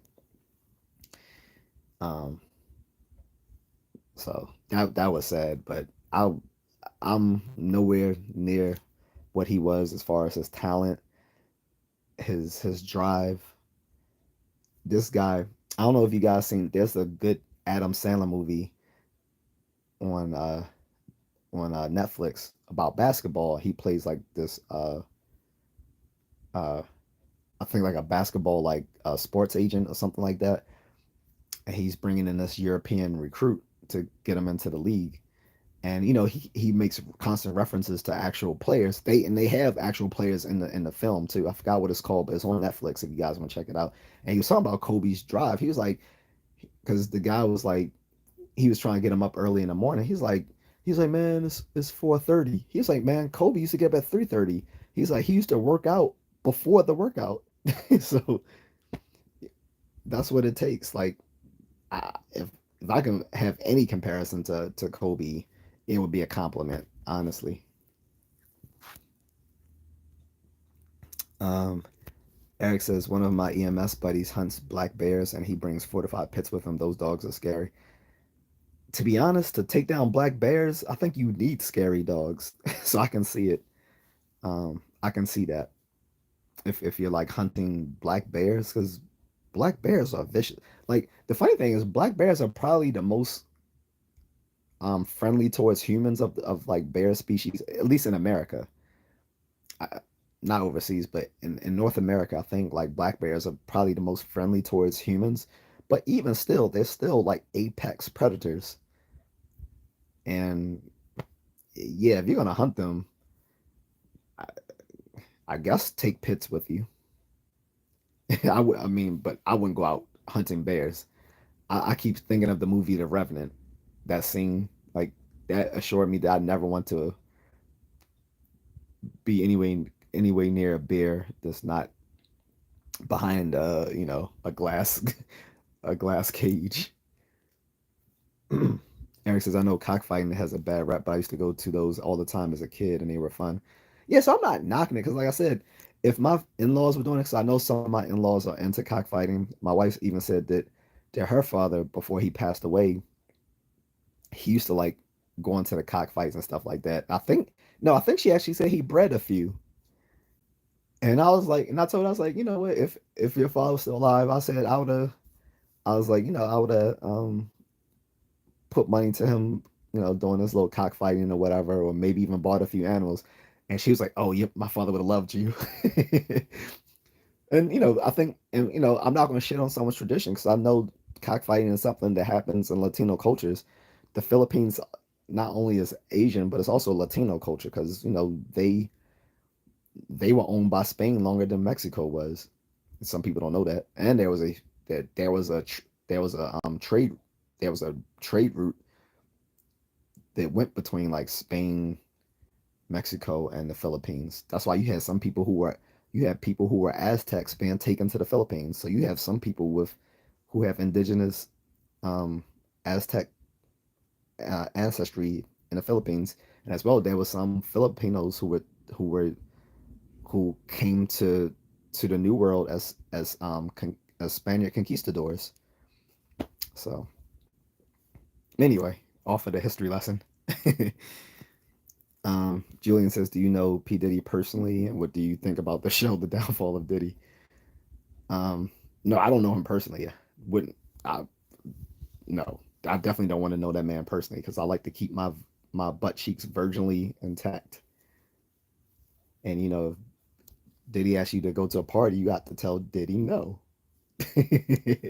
But yeah, I don't know him. I had an ex girlfriend who met him when she was trying to become an entertainer. Like she was hobnobbing with all the hip hop moguls of the time, like um, um, Puffy. Who's the guy that used to own Murder Inc? Irv Gotti and some other people. She told me she said Puffy was nice or whatever, but she said Irv Gotti was a jerk. So that's the most I know about him personally is through my ex girlfriend. So she used to model for Playboy, and well, anyway, but she was trying to get into like entertainment or whatever. And that's as close as I know of him. And I haven't seen this Downfall of Diddy, which is on Tubi, because I thought I was gonna wait instead for the Netflix special that's gonna come out because the Netflix special is the one that 50 Cent produced. I think that's gonna be higher quality than anything that Tubi does because Tubi is low budget. Um, Eric says my friend's parents have a large chicken coop. on their property, and every weekend over the summer they would they would host the fights, and it was essentially a huge barbecue. I didn't like watching the fights, but the event itself was fun. Yeah, it seemed like it was brutal. So the cockfights that you saw, did they also put blades on the chicken's legs? Because I know they do that in the Philippines. That which just makes it more bloody. So I was like, probably would not want to watch that too often. Like I might go to a fight just for the experience of watching it, but that's not something I could watch. Take part of weekly. It's kind of brutal. I wouldn't mind the after effects of being able to have some fried chicken or some adobo or something like that after the after the fight, because that's going to be the outcome. Um, Mercanoid Peanut Butter says the game before Kobe died, they gave out toy helicopters of his body 2 weeks later. 2 weeks later, he died, and then a month after he died, Kodak Black posed in front of a Lakers wrapped helicopter in his underwear. Really? Yeah. Emily says, "How old are you?" So 46. Eric says, "I didn't know that these three countries had a trade route." It makes sense though. Yeah, that's why there's always been a connection between. That's why Filipino culture has always been like a a culture with three different like geographical like imprints. Like you have like obviously you have the East Asian influx because a lot of um, Austronesian people have have Chinese ancestry. Austronesian is like just another way of talking about people of like Southeast Asian descent that speak Southeast Asian languages. They call it Austronesian. Um, so you had the Chinese influence, then you had the influence from the indigenous black people that came there, coming from like southern India by way of Africa, and they settle in different parts of Southeast Asia, and they call them Negritos, but they're known by specific names in different parts of Southeast Asia. So there's like three different groups in the Philippines. There's the Northern Ata, the Southern Ata, and then there's another group, which I can't remember the name, but they're all like indigenous black people. And then you had like Spaniards who came there. Like I said, the Spanish traded with them and conquered them, which is why the Philippines is named after King Philip of Spain. Which why there have been murmurings they wanted to change the name of the country, but I don't think they're going to ever do it. But yeah, the Philippines was a colony of Spain longer than Mexico was, and they were used as a trade route from the Pacific to Mexico, and then from um, I guess from the Philippines across through Africa up until Spain. Same thing with like Indonesia. I think Indonesia was once owned by the Dutch. So they are Negritos in Mexico too. Oh. Um, Eric says, yeah, this. Hold up. Eric says, yes, they had these um, sharp metal spikes that were strapped over the rooster's talon on the back of their legs. Yeah, that's the same thing I see with the cockfighting in the Philippines. I don't know what this oil up joke is, but you're getting banned. You're getting banned out of not your fed or whatever. Some of you trolls need a life, or just in your own life and do do civilization a service. Earn your Darwin Award.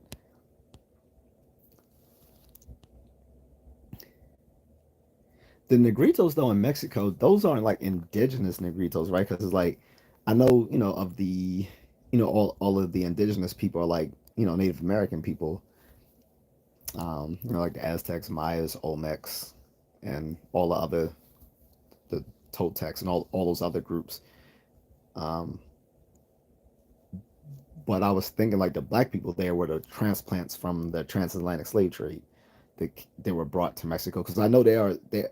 because some people don't know there's a lot of black people actually in Mexico, but I was pretty much assuming those were all slave transplants, not people that lived there before the Spaniards came. Unlike Southeast Asia, where those people were literally there before the Chinese and Europeans came. So, uh, Mercanoid Peanut Butter says, "Is there really that many transgender people in the Philippines, or is that a stereotype?" People say about the Philippines and Thailand. One Sometimes people just say that to try to make fun of people who have the capability to travel to the Philippines. So they say, "Oh, you're just traveling there to meet lady boys." Here's the thing: yes, there are a lot of transgender people there, but they treat their gender identity much differently than here. For one, they will tell you they don't hide like here. They try to pretend that they are of the other sex. Like transgenders here don't want you to just identify them as being trans woman or trans man. They want you to also to believe or accept that they are actually that sex as well, and that's why they catch so much flack here. Over there, it's not the same. Like they will willingly admit, no, I'm a boy. So they let you make that decision. The very few times that doesn't happen, it can turn volatile. That's what happened to that Marine uh, 6 years ago in the Philippines.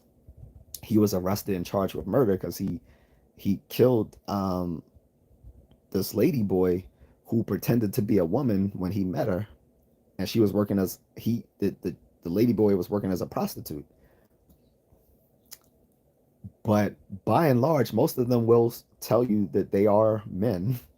So, besides that, there there's not so many of them. Like you're gonna find them. Like where you see them is usually a bunch of them within specific places within red light districts. So you're really not gonna end up with a lady boy unless you're like looking for one. Like you have to go looking for one to want to have relations with one of them. It's not like they're gonna just be chilling somewhere and try to trick some foreign man into dating them. You have to go out looking for them. Same thing in Thailand. Like they hang out in little clusters, because either out of safety or just because they know that there are men who come there specifically to have relations with them, that they hang out in these little clusters within red light districts. So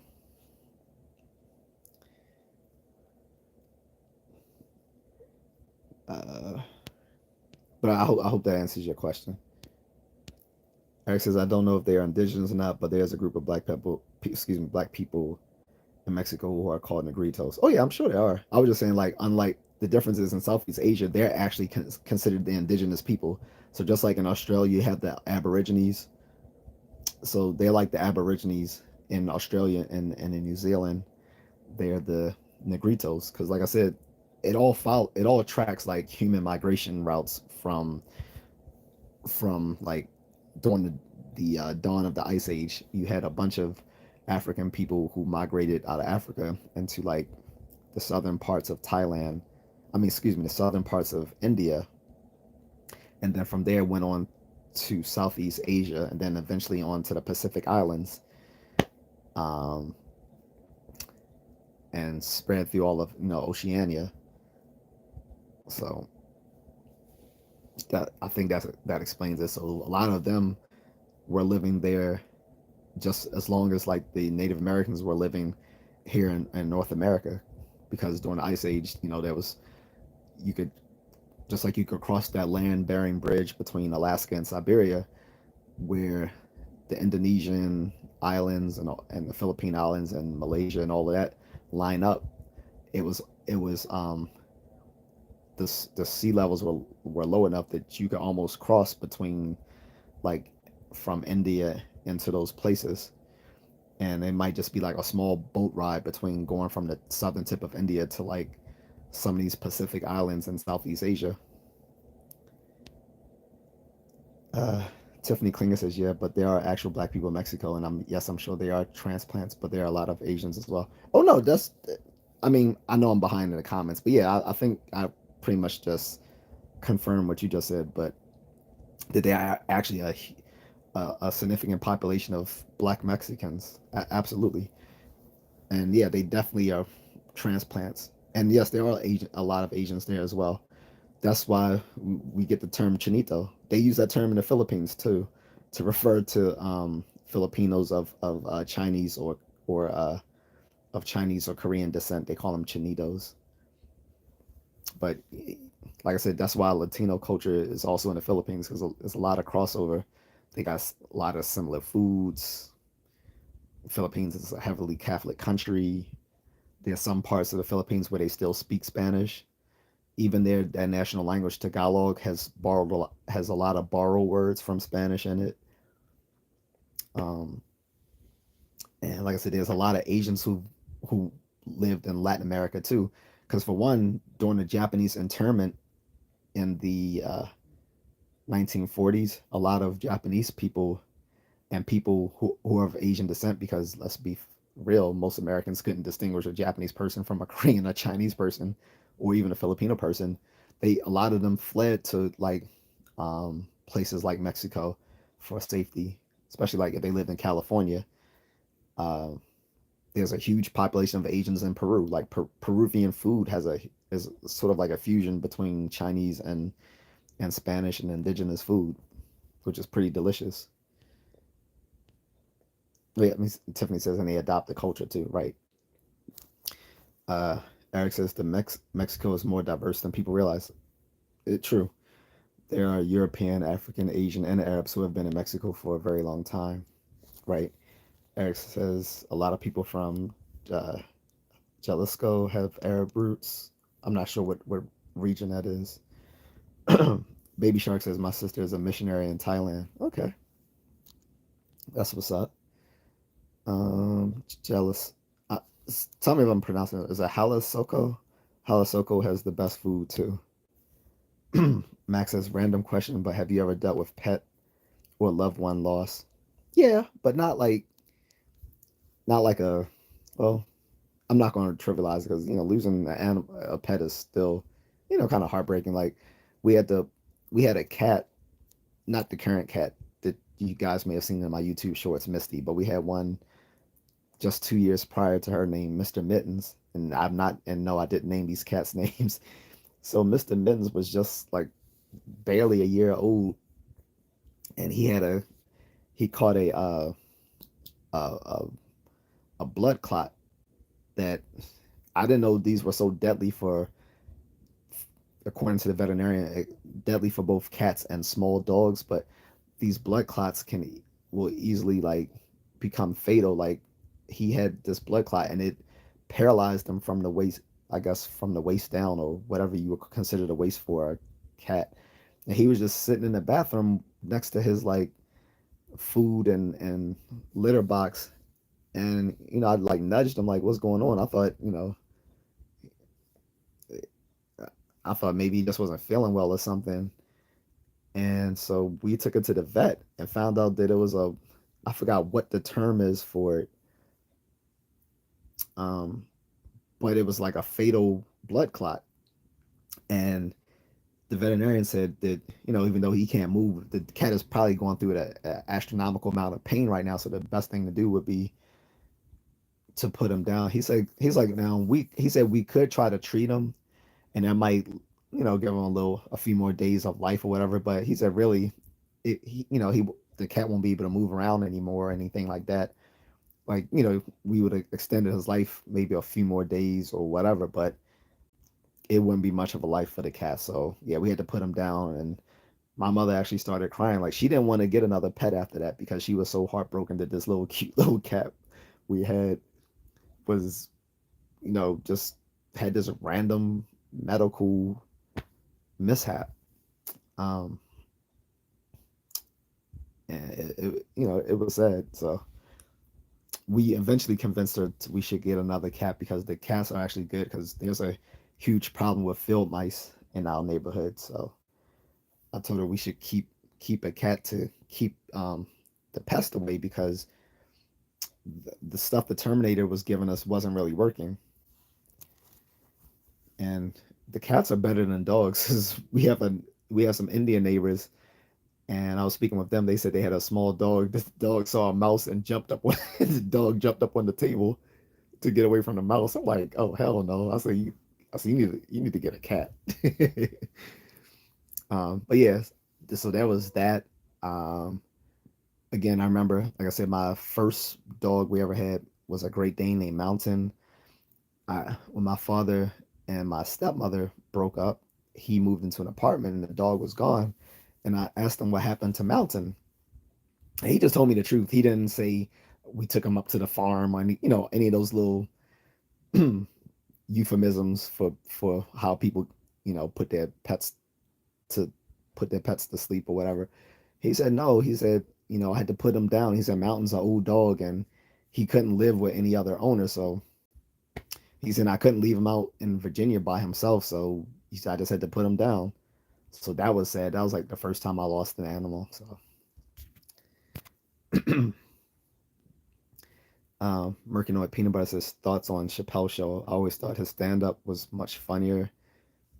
He even said he ended the show because they wanted him to promote black stereotypes. Well, that's kind of a subject for another day. I just wanted to talk about like dog attacks and pet owners and stuff like that. But I like the Chappelle show. I still have it on Netflix.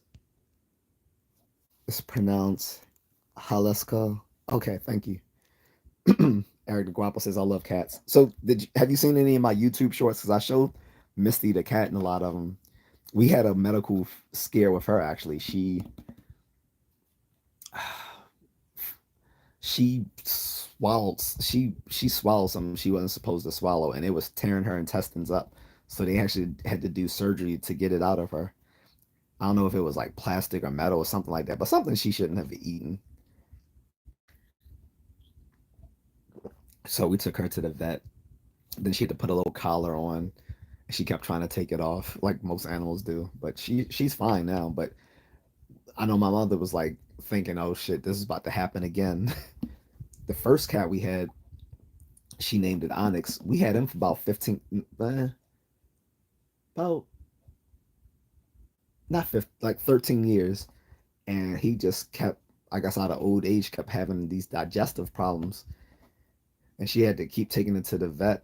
But I guess he decided to go off on his own. He ran outside one day, didn't come back, which wasn't we weren't initially worried because we got used to it. Like he would just frequently run outside, and he would run with the boys. Like he would come back like 3 or 4 days later.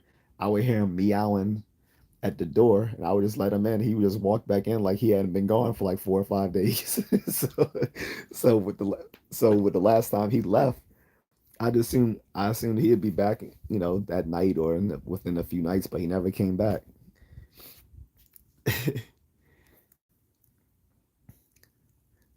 But yeah, Misty's doing way better. This was like several months ago. She's been fine ever since. Like I said, she had some little stitches. She had a little collar put in. She's fine now.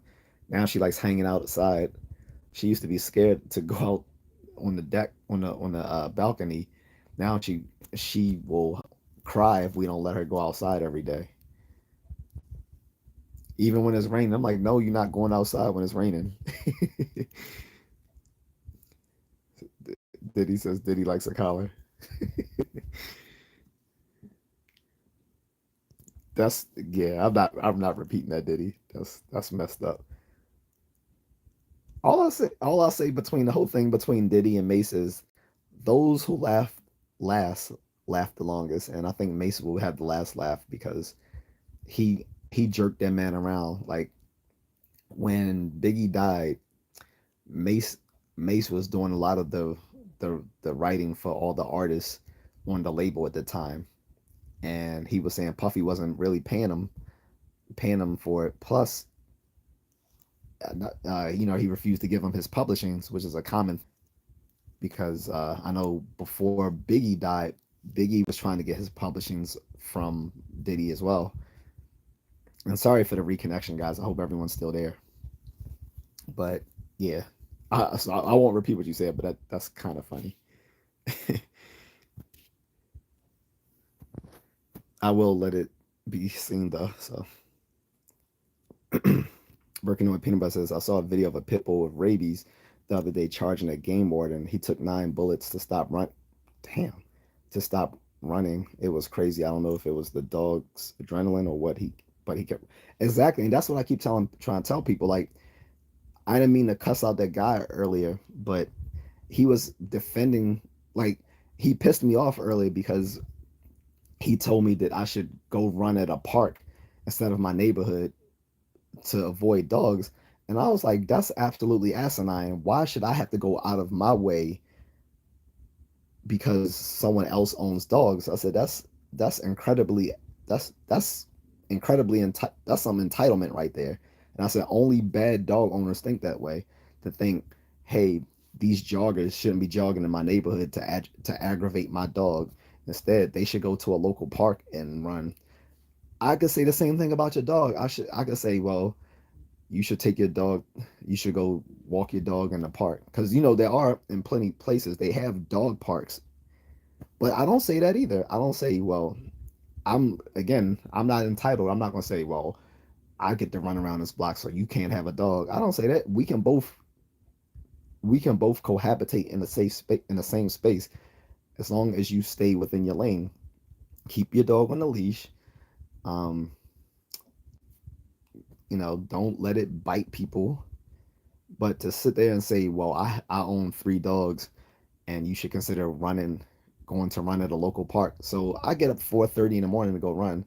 So I'm supposed to get up 4:30 in the morning or so, then drive over to the park to go run so that I can avoid your dogs. That's entitlement. And that's why I snapped on that guy earlier. For the folks who were in the live stream earlier that heard me cuss that guy out. Like I said, I didn't mean to go off on him like that, but that that sort of entitlement is really aggravating. And then, like, the little pit bull puppy that bit my niece a few weeks ago, like it was like, I think the officer didn't treat it seriously. Like, oh, it was just a puppy or whatever. It just all it did was break her skin, but mind you, it only broke her skin because, one, it was a puppy, and two, it was biting through her clothing. Like, the jacket she had on, it ripped through that. Like, I saw the jacket, it ripped through the jacket, and, like, mind you, this was just a pit bull puppy. And on top of that, she told me the dog didn't let go of her arm. Like, her friend that was there with her, the friend had to rip the dog off of my niece's arm, and then that's when the owner came and got the dog and then locked it in the house. But like I said, if he was just a kind person, if he was just like, because you can't always control puppies, we know that. But if he was just to come out and say, hey, you know what, I'm sorry, little girl, are you okay? Can we call your mom? Can we call one of your parents? Make sure you're okay. If Make sure you don't need any sort of medical attention. He didn't do that, and because he didn't do that, he ended up getting evicted because his family wasn't supposed to have a dog in their apartment, and they knew that with the leasing agreement. So when my sister filed a police report, she went to the leasing office the next day, told them what happened. The manager was pissed off. She told me that manager was pissed because she was saying they're not supposed to have a dog. She's like, they lied to me. She's like, oh no, they're gone. So they get evicted all because they didn't have the basic decency to make sure, hey, is this little girl okay? It's that sort of entitlement amongst dog owners that make a lot of people who aren't pet owners hate dog owners, because of that sense of entitlement. Um, but that's all I'll say about that. But yeah, and then, like I said, pit bulls are definitely dangerous. Like you said, it took 9 bullets to stop that dog. It was definitely adrenaline, and plus, like I said, like I was explaining to that same guy and to that other guy earlier, Happy Gilmore, he was saying, I don't know anything about dogs, and pit bulls are really smart and all that sort of stuff.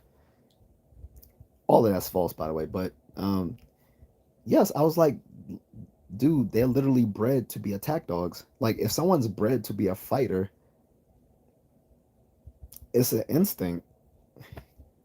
And imagine that was just a pit bull. Imagine if that was something much, much larger. Maybe it was a small pistol he was using. I don't, because I don't know what sort of rounds we're talking about. Are we talking about 9 millimeter rounds? Are we talking about 22 caliber? Like, so I don't know, but either way, if it took 9 shots to stop an animal, that's scary.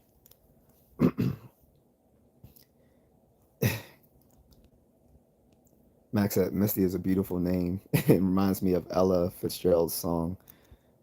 By the way, I asked because I'm dealing with one right now and I am completely lost and have no one to talk to about it. I'm filled with guilt. No, no, I understand. Like I said, I think part of owning the pet is that eventually they'll die. I mean, if you want a pet that'll outlast you, you might want to look at something like a parrot or a turtle. Those can live up to 100 years old. Although I think in more realistically, in captivity they live up to more like 50 years, but that's still a long time to own a pet. That's a huge that is a huge investment to say that you're gonna sit there and raise a pet for the next 50 years. Like, if you're past the age of 30, that's not even a given, right? That's something that's like a responsibility you might take on as a teenager. But in your 30s and 40s, having a pet that may last 50 years, I don't know. I mean, at least you won't have to see it die unless it's of some illness, but I don't know. Max says, by the way, I'm sorry about Misty. We know it's the right thing to do, but yeah, it hurts a lot. No, not Misty. It was Mr. Mittens that passed away. Misty is our current cat. Mr. Mittens, 2 years ago, is the cat that we lost to the from thrombosis clot or whatever it was called. GJC says, good evening. What's up, GJC? Mercanoy says, my uncle got some type of mountain dog. The dog weighs 230 pounds. He's the sweetest dog, but he's still a giant dog. So when he tried to lay on my uncle's lap, he cut his thigh right open with his paw. Yeah. See, Yeah. The good thing about the bigger dogs is they do seem to be brighter than the smaller ones. Like someone else was pointing out. I think they are smarter than. I think the larger dogs also are or tend to be smarter than the smaller breeds. But the the the off side to that is that they're more dangerous. So I'm turning on my other phone. Oh, guys, I forgot to put on the lo-fi for you, but that's okay. We're so far into the stream now, it wouldn't make sense to do it now. So Mercanoy says, so even if the big dog isn't violent and it's the sweetest in the world, you still can't let it run about, then blame someone else if they get hurt. Exactly, and that's what I'm saying. That's the difference between a responsible dog owner and an irresponsible dog owner. A responsible dog owner knows no matter how sweet their pet is, it's at the end of the day, it's still an animal. And on top of that, dogs are pack animals. So when they're not used to seeing other people, they see them as a threat, potentially. Now, there are some well trained dogs. So there's one guy in the neighborhood that walks with his dog off the leash, but that is literally the most well trained dog I've ever seen. And he's the exception that proves the rule, right? Because most dogs, no matter how well trained, you can't trust to keep them off a leash. But this dog, his dog is so well trained that when I will run early in the morning, um, when he sees me coming, he would tell the dog sit, and the dog would sit there. Dog would sit and point his little muzzle up like that in the air, and I would just I would wave to the guy. That's the most well behaved dog I've ever seen. But again, that's not the usual. You can't get most dogs to do that. And I couldn't tell what the dog was. It looked like maybe it was a Jack Russell Terrier or something like that. It's dark, so I can't really remember what the dog looks like early, like 5 o'clock in the morning. But that's the only well-behaved dog I saw that was like off a leash where I wasn't scared. Because the first time I saw it, I remember I turned around, but the next time I saw it, and the guy just told the dog to sit, and the dog just sat there and sat while I walked by. I mean, while I ran past them.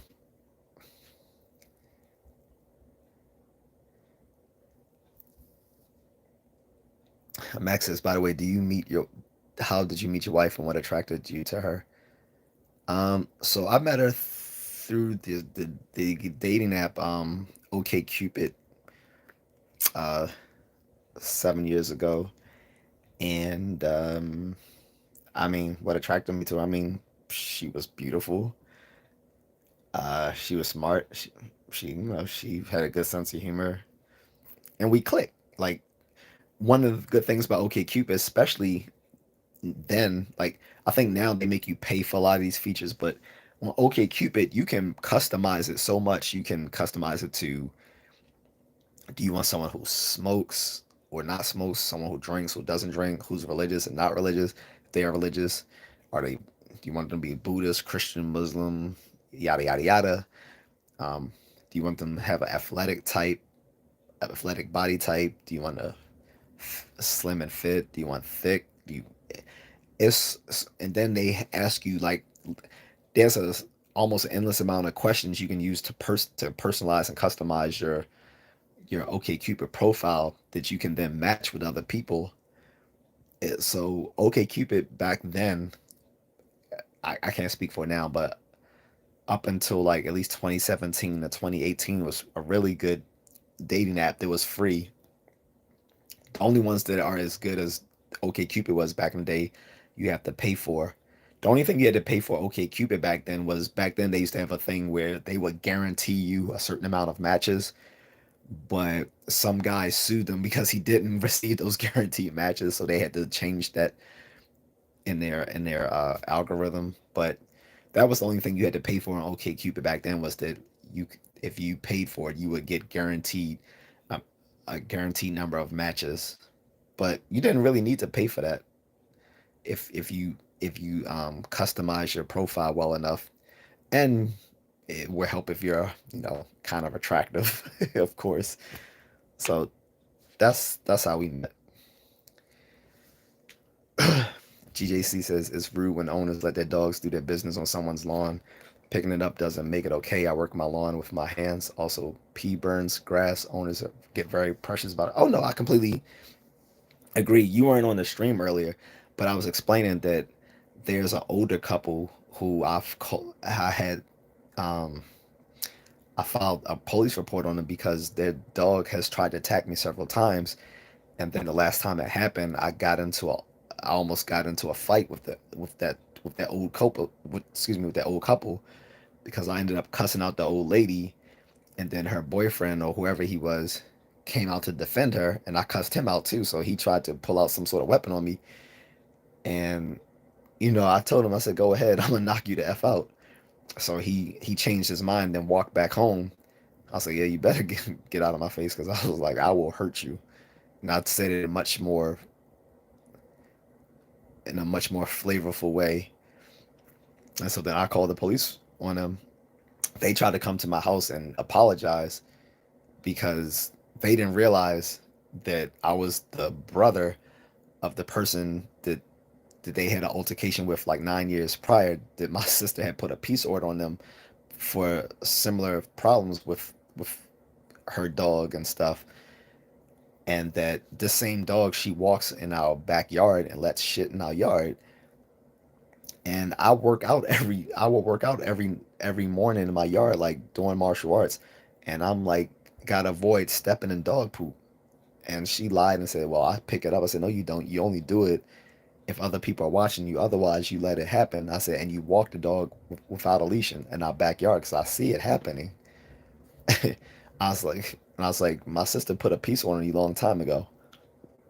It had already expired. So the police officer actually told me to put another peace order on them, which I didn't do because I'm just, despite how upset I was, I decided to let it go unless the dog attacks me again. But I still have the information, and if it does, I'm gonna go right to the district court that's like right up the street from me. And the police officer said there, you can go out up to that district court. It's open 24 hours a day, 7 days a week. So I, you know, They better not bother me anymore. But yeah, it's just also it's just rude. Like not only do you walk your dog off a leash and it's a pit bull and it chases after people. It's chased after kids in the neighborhood too. But you also let it,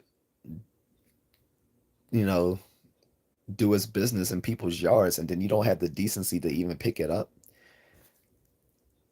That's horrible. And no, I'm not gonna blame it on a dog. A dog is gonna do what it's gonna do. However, I am gonna blame the people. Plus, I'm gonna say if you can't control that sort of dog, you have no right to have that sort of dog. Like having a dog isn't a right; it's a privilege. But again, if the dog is in the midst of attacking me or attacking someone else, I'm gonna put the dog down, regardless of whether it's the dog's fault or not, because it's their instincts. But I don't think a lot of people should own pit bulls, and I don't think they make good pets outside of certain situations. He said pit bulls are illegal here in Ontario. Yeah, there's been discussions here in the United States, but it would be a state by state issue. It wouldn't be like a federal thing. It would be like a state by state decision whether certain dogs are illegal. Like I said in Maryland, I think that's not going to happen, but people do recognize them as a threat, and it's like the sense of entitlement to tell people that they're in the wrong when your animal is attacking them. Like I said, the guy earlier, um, I don't think anyone in the stream was here earlier, but there was a guy in the stream earlier who said he had like 3 pit bulls or 5 pit bulls, something like that, and said that he said you should consider going to run in a park, in a local park. I'm like the fucking entitlement to tell me that I would be safer if I go run in the park instead of running around my neighborhood. Like I have to, like I'm supposed to readjust my life because you own pets that you can't control. That's ridiculous. I'm not going to do that. Not at all. That's inconvenient. Like if I'm gonna go to a local park, I might as well just go to the gym, like a 24-hour gym, or go to like the local high school track and run. I shouldn't have to do that. That's I think unreasonable. My martial arts background. So I started in judo when I was 7. I've taken taekwondo when I became a teenager. As an adult, I started training in Janfen, Jeet Kune Do, Muay Thai, boxing, uh, and then Filipino martial arts and Salat, um, and some other styles as well. But those are the main ones. Mercanoy says, how can they outlaw a breed, especially one that's often a mixed breed? Not saying pit bulls have not been bred to have a predisposition to aggressive behavior, but some pit bulls are fine. Yeah, but I'm saying that's often something that people bring up. The problem with that is to the average bystander, they can't distinguish one breed from another. Like they basically people have a prototype of what they see as a pit bull. Like they're you can look at a certain dog and say that's a pit bull. Like most people who aren't dog owners aren't going to be able to distinguish the different breeds of pit bull terriers and stuff like that. Like they're just going to know looking at the build of the dog. That's generally what I conceptualize as a pit bull. So what will happen is they would just ban the breeding of them outrightly, or the less the more moderate scenario is that they would just ban people having anything that resembles a pit bull. That's probably where how they would do it. They would just say if it looks like a pit bull, you know, if it if it quacks like a duck, if it looks like a duck. So I think that would probably be how that would be distinguished. Mark Rice says, "Hi there, just joined stream. Was wondering, do you have a podcast? You speak very well. Thank you, Mark. No, this is the only thing I do right now. I might do a second channel where I just talk about all martial arts related content, but I don't do any content creation outside of this. I have a Instagram where mostly I just post like goofy things, and sometimes I post stuff that I've posted here on YouTube. But most of my content creation is here on YouTube, and I don't have a separate podcast. I do I do plan on doing some live streams where I have other people in the stream with me that I do like a podcast with. I guess you could say my very first live stream is with a Filipina overseas. So if you guys want to check that out, you can check it out after the video. But yeah, my very first live stream was with this Filipina that I met here on YouTube. Actually, she's really sweet person. Like before we even um, recorded our video, we talked for like 3 hours, like in a video chat. Like we just got to know each other before we actually did the live stream. So,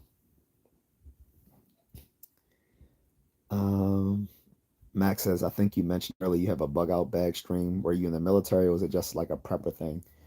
Well, I was in the military, but they don't um, they don't teach us to have a bug out bag. Like they basically tell us how to put together a rucksack, which is, um, I guess, a rucksack would be a little bit different than your typical bug out bag, although there's similarities.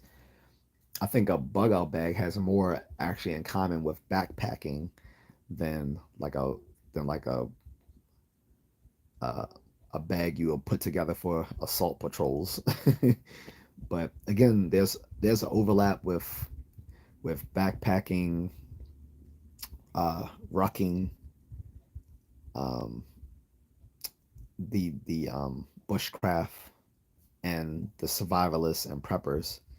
There's overlap between all those sorts of things. Bushcraft, like bushcraft and survivalism and prepping are like generally one big community, and then you have the backpackers and the people who do the climbing and backpacking in another category, and then you have the military folks in another category. But a lot of the stuff they all do overlaps. Um, Max says, "I'm glad you found shorts. This is one of the few good ones out there. Most of them are so damn weird." Thanks.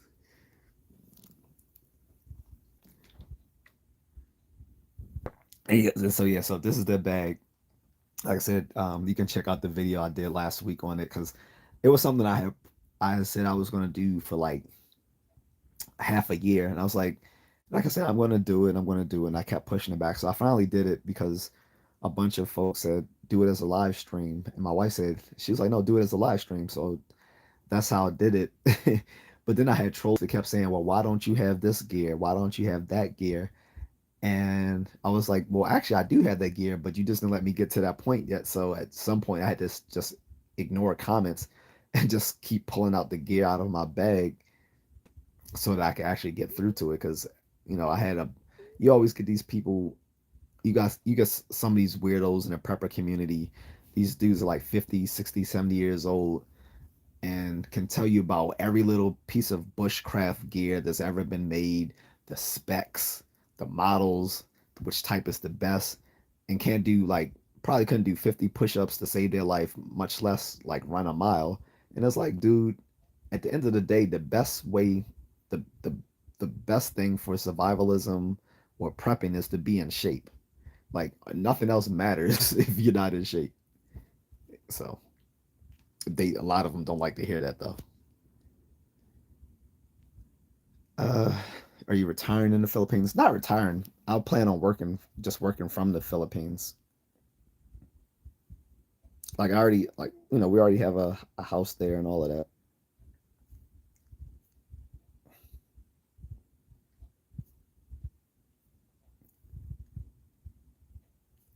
Sorry, I'm just checking something.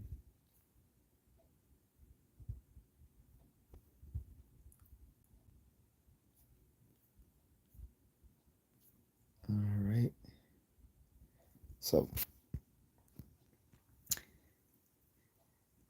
Mercury says, I heard about a woman from the Philippines in her early 20s who married an American in his 80s, and it came out she killed him.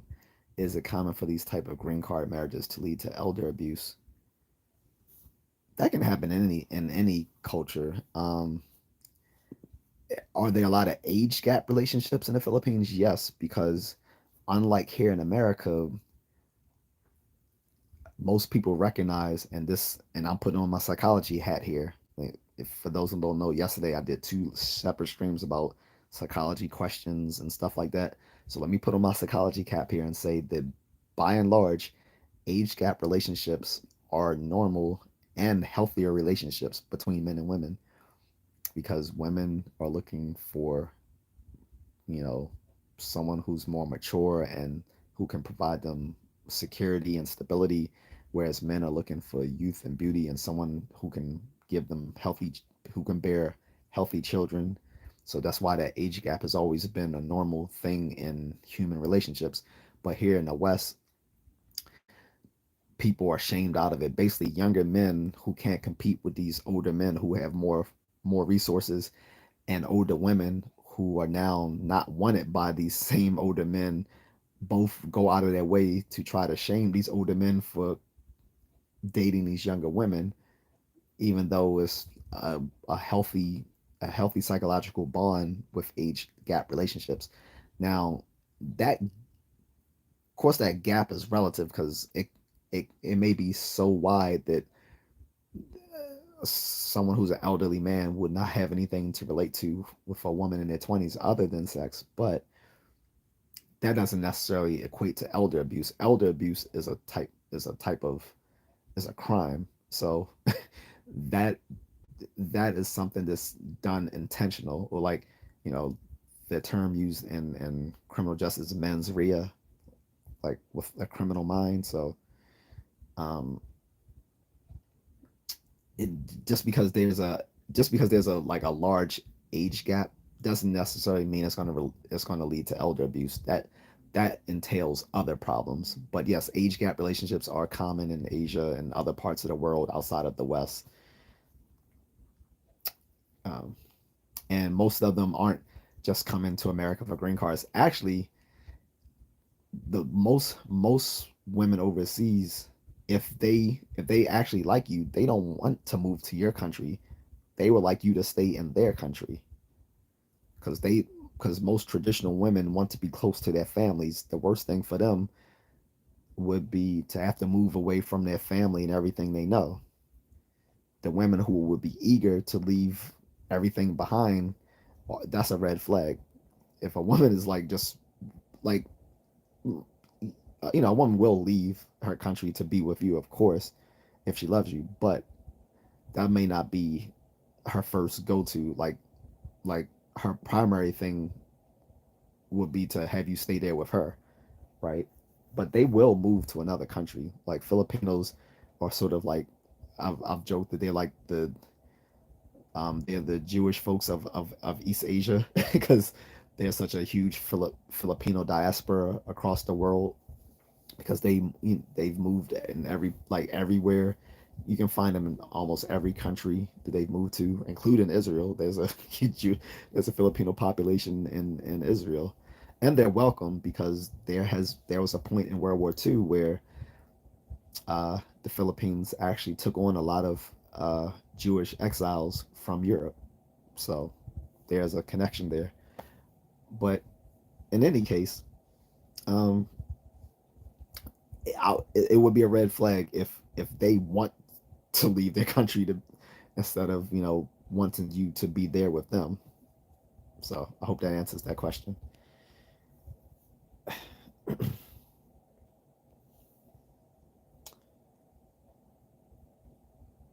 Or even violence or just general abuse, maybe not to the extreme. Yeah, like I said, the abuse thing is not normal. That is someone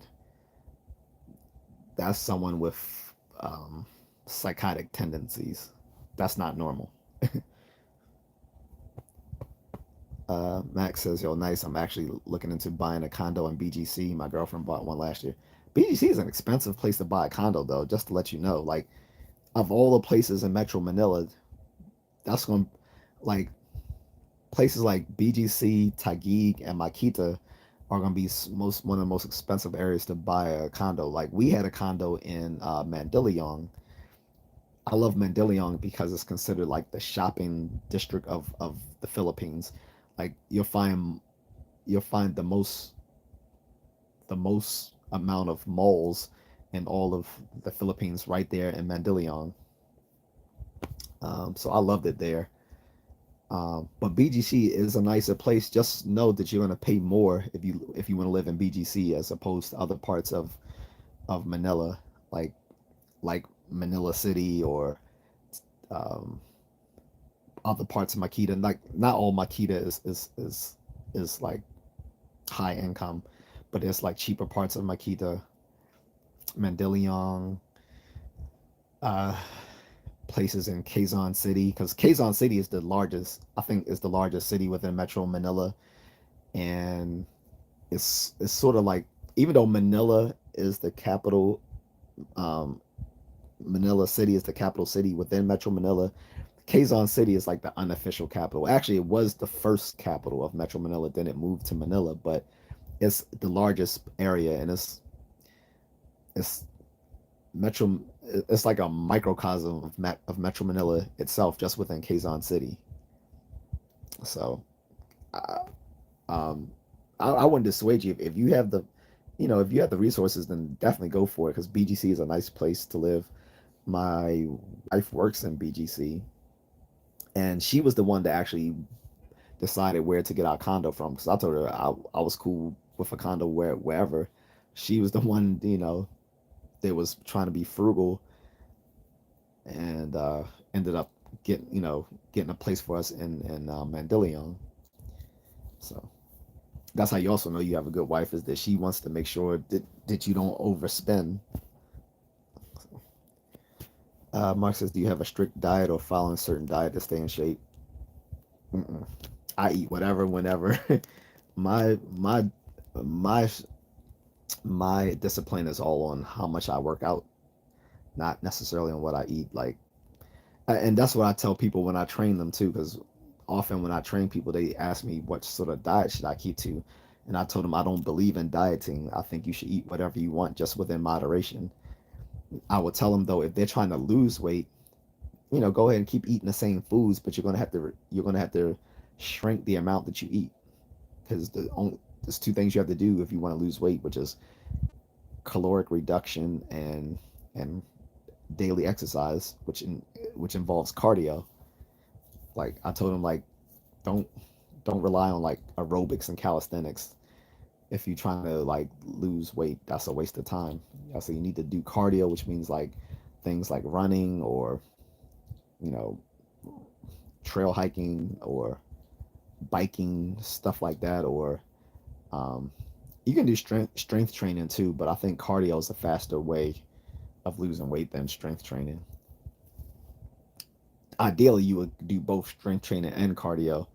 But if you have a limited amount of time or a limited amount of resources, I would say just stick with cardio. Just grab a pair of sneakers and go for a run, and then eat whatever you want, just within moderation. Max Allen says not to live in, but to rent out. Maybe retire there later on. Yeah, that's what I'm saying. But still, I'm just saying, get the most for your money. Make sure your girl checks out a bunch of different condos. SM owns a lot of stuff, and Robinsons owns. SM is, I think, the largest land developer in the Philippines. SMDC, and then I think Robinsons might be the second biggest one. And wherever there's a Robinsons condominiums and other properties, you also find SM malls. Same thing with Robinsons. Robinsons is the Burger King to SM's McDonald's. Max says, by the way, what's your end goal with YouTube? Is this just a hobby? It started off just as a hobby, which is why I only did it part time. I'm not a full time YouTuber like a lot of people who live and breathe off this stuff. But once I get it monetized, I probably will start putting more more production into it. But for now, it's a hobby. I saw this as being monetized, and I could use it maybe to subsidize things that I already do. But I didn't think of it being like a career or anything like that. That could change though. That could change, especially when I'm overseas. I'm pretty sure like people would be more interested in seeing the content that I make overseas as to me just sitting here in my man cave talking to people with my Florida wall, whatever that means. To someone said they called this a, a Florida wall, which I still don't get it. I should probably Google that. Live stream your first durian. I'm not. I don't. I really don't want to eat it. If something doesn't, if something smells horrible, I'm not going to eat it. That's the same reason I don't eat. That's the reason why I don't eat a lot of soul food. Like I'm not eating chitlins, which is like pig entrails. My grandmother used to fix it for my father on like Thanksgiving, and it stinks so badly. And people will say, well, if you clean it well, then it should be fine. I don't care how much you clean entrails. Entrails are literally where feces go through. It's always going to have that stench. So I can't eat something that stinks. It's disgusting for me. I'm not eating hogs maw, chitlins, country oysters. If you guys don't know what country oysters are, don't try it. Just like in the Philippines, I'm not eating balut. I'm not eating that. Luckily, my wife doesn't eat that stuff either, so she's never asked me to eat balut because she doesn't eat it either. But balut are like these half, for folks who don't know, it's not just eaten in the Philippines, but all over Southeast Asia. But it's considered a cultural delicacy in the Philippines. These duck eggs, which are not fully, they're not fully developed, and they just like kind of salt them and flavor them with vinegar and stuff like that, and they just eat it right out the shell. It's disgusting. The first time I even saw it was on Nat Geo's docu series called Taboo. Ironically, a lot of episodes on Nat Geo's Taboo ended up being filmed in the Philippines. um, so they have a lot of things that we might consider yuck here. One being eating balut. I'm not eating balut, just like I'm not eating chitlins, and I'm not going to eat durian because I'm well aware of what the stench is like. I'm not eating anything that smells like that. I don't care how delicious it is. So I can't do it. Max says, LOL. Yeah, I know a couple of streamers here that rely on donations to live. Pretty weird. Yeah. Well, I'm not gonna put anyone out there on my live stream, but there's one YouTuber who's like 24 years old. He started his little journey last year, and he was actually cool at first. I liked him, but then you know he would he would insult his audience for not giving him donations because he was going to places they weren't interested in seeing. I'm like, dude, they're the consumer. You can't get mad at them because they don't want to donate to you because you're somewhere that they don't want to talk. They don't want to go because he was considered the. I'm not gonna put his name out there, but he was considered the face of the Passport Bros at one point. If you know, you know. And he was visiting. He got kicked out of Brazil, so you guys probably definitely know who I'm talking about now. And so then he started traveling through Southeast Asia. He went to the Philippines, and then he was there for only like a few months, and then he started advertising on his channel like to have he would let you pay to get tips from him for traveling to the Philippines, someplace he's never lived but only been to like for a month. I'm like, dude, please. And then like when he started traveling to Africa, like his viewership fell off because a lot of these people who were watching him were other black men who wanted to see other parts of the world. They didn't want to see Africa. So he started trying to shame them the same way that he was saying that black women do the black men because they didn't want to see what he was the content that he was making. So I completely lost respect for him and don't really take him seriously. But yeah, I wouldn't put myself in a position where I would be living off the donations of other people. I don't think that's a good way to go. This should be something to subsidize your lifestyle, not be a career in itself. If this is going to be a career in itself, it needs to be something where you have like over 1 million followers. If you don't have like 1 million followers or something close to that, then you should not be looking at this as your only means of income. But then hear him tell it before he became a YouTuber, he also was a barber who was making over 100 grand a year. It's possible, but my friend and I did the math, and that unless you owned your own barbershop or you were just constantly cutting hair or you were cutting the hair of celebrities, that the math wasn't mathing. So again, I'm not gonna say the person's name, but all the information out there I just said will make it pretty clear who I'm talking about. And like I said, he was considered the face of the passport bro like a year ago until he decided he didn't want to be that anymore. Um, I saw is delicious. I love that stuff. I forgot what I saw is, but I think that's something that I don't like. I can't remember what that is. So GJC said Liver King ate that balut. I do the opposite of him, so I haven't tried it. I can't take Liver King seriously anyway because after all the stuff that he was putting on his content and just to find out he's just taking steroids like everyone else, I'm like I don't take him seriously. Talking about he got that way from eating like raw meat and all that stuff. No, he got that way from taking steroids. uh, Max said I've tried balut. The soup is actually delicious, but that's different though. I'm talking about the way they eat it. Matter of fact, even younger Filipinos don't really like it like that. So, and as you can ask your girlfriend or whatever. Like a lot of schools now, like the schools and colleges, like the high schools and colleges are now requiring their students as part of their grade, um, they have to try balut because they're trying to keep the cultural delicacy alive because it's considered it's considered a national delicacy.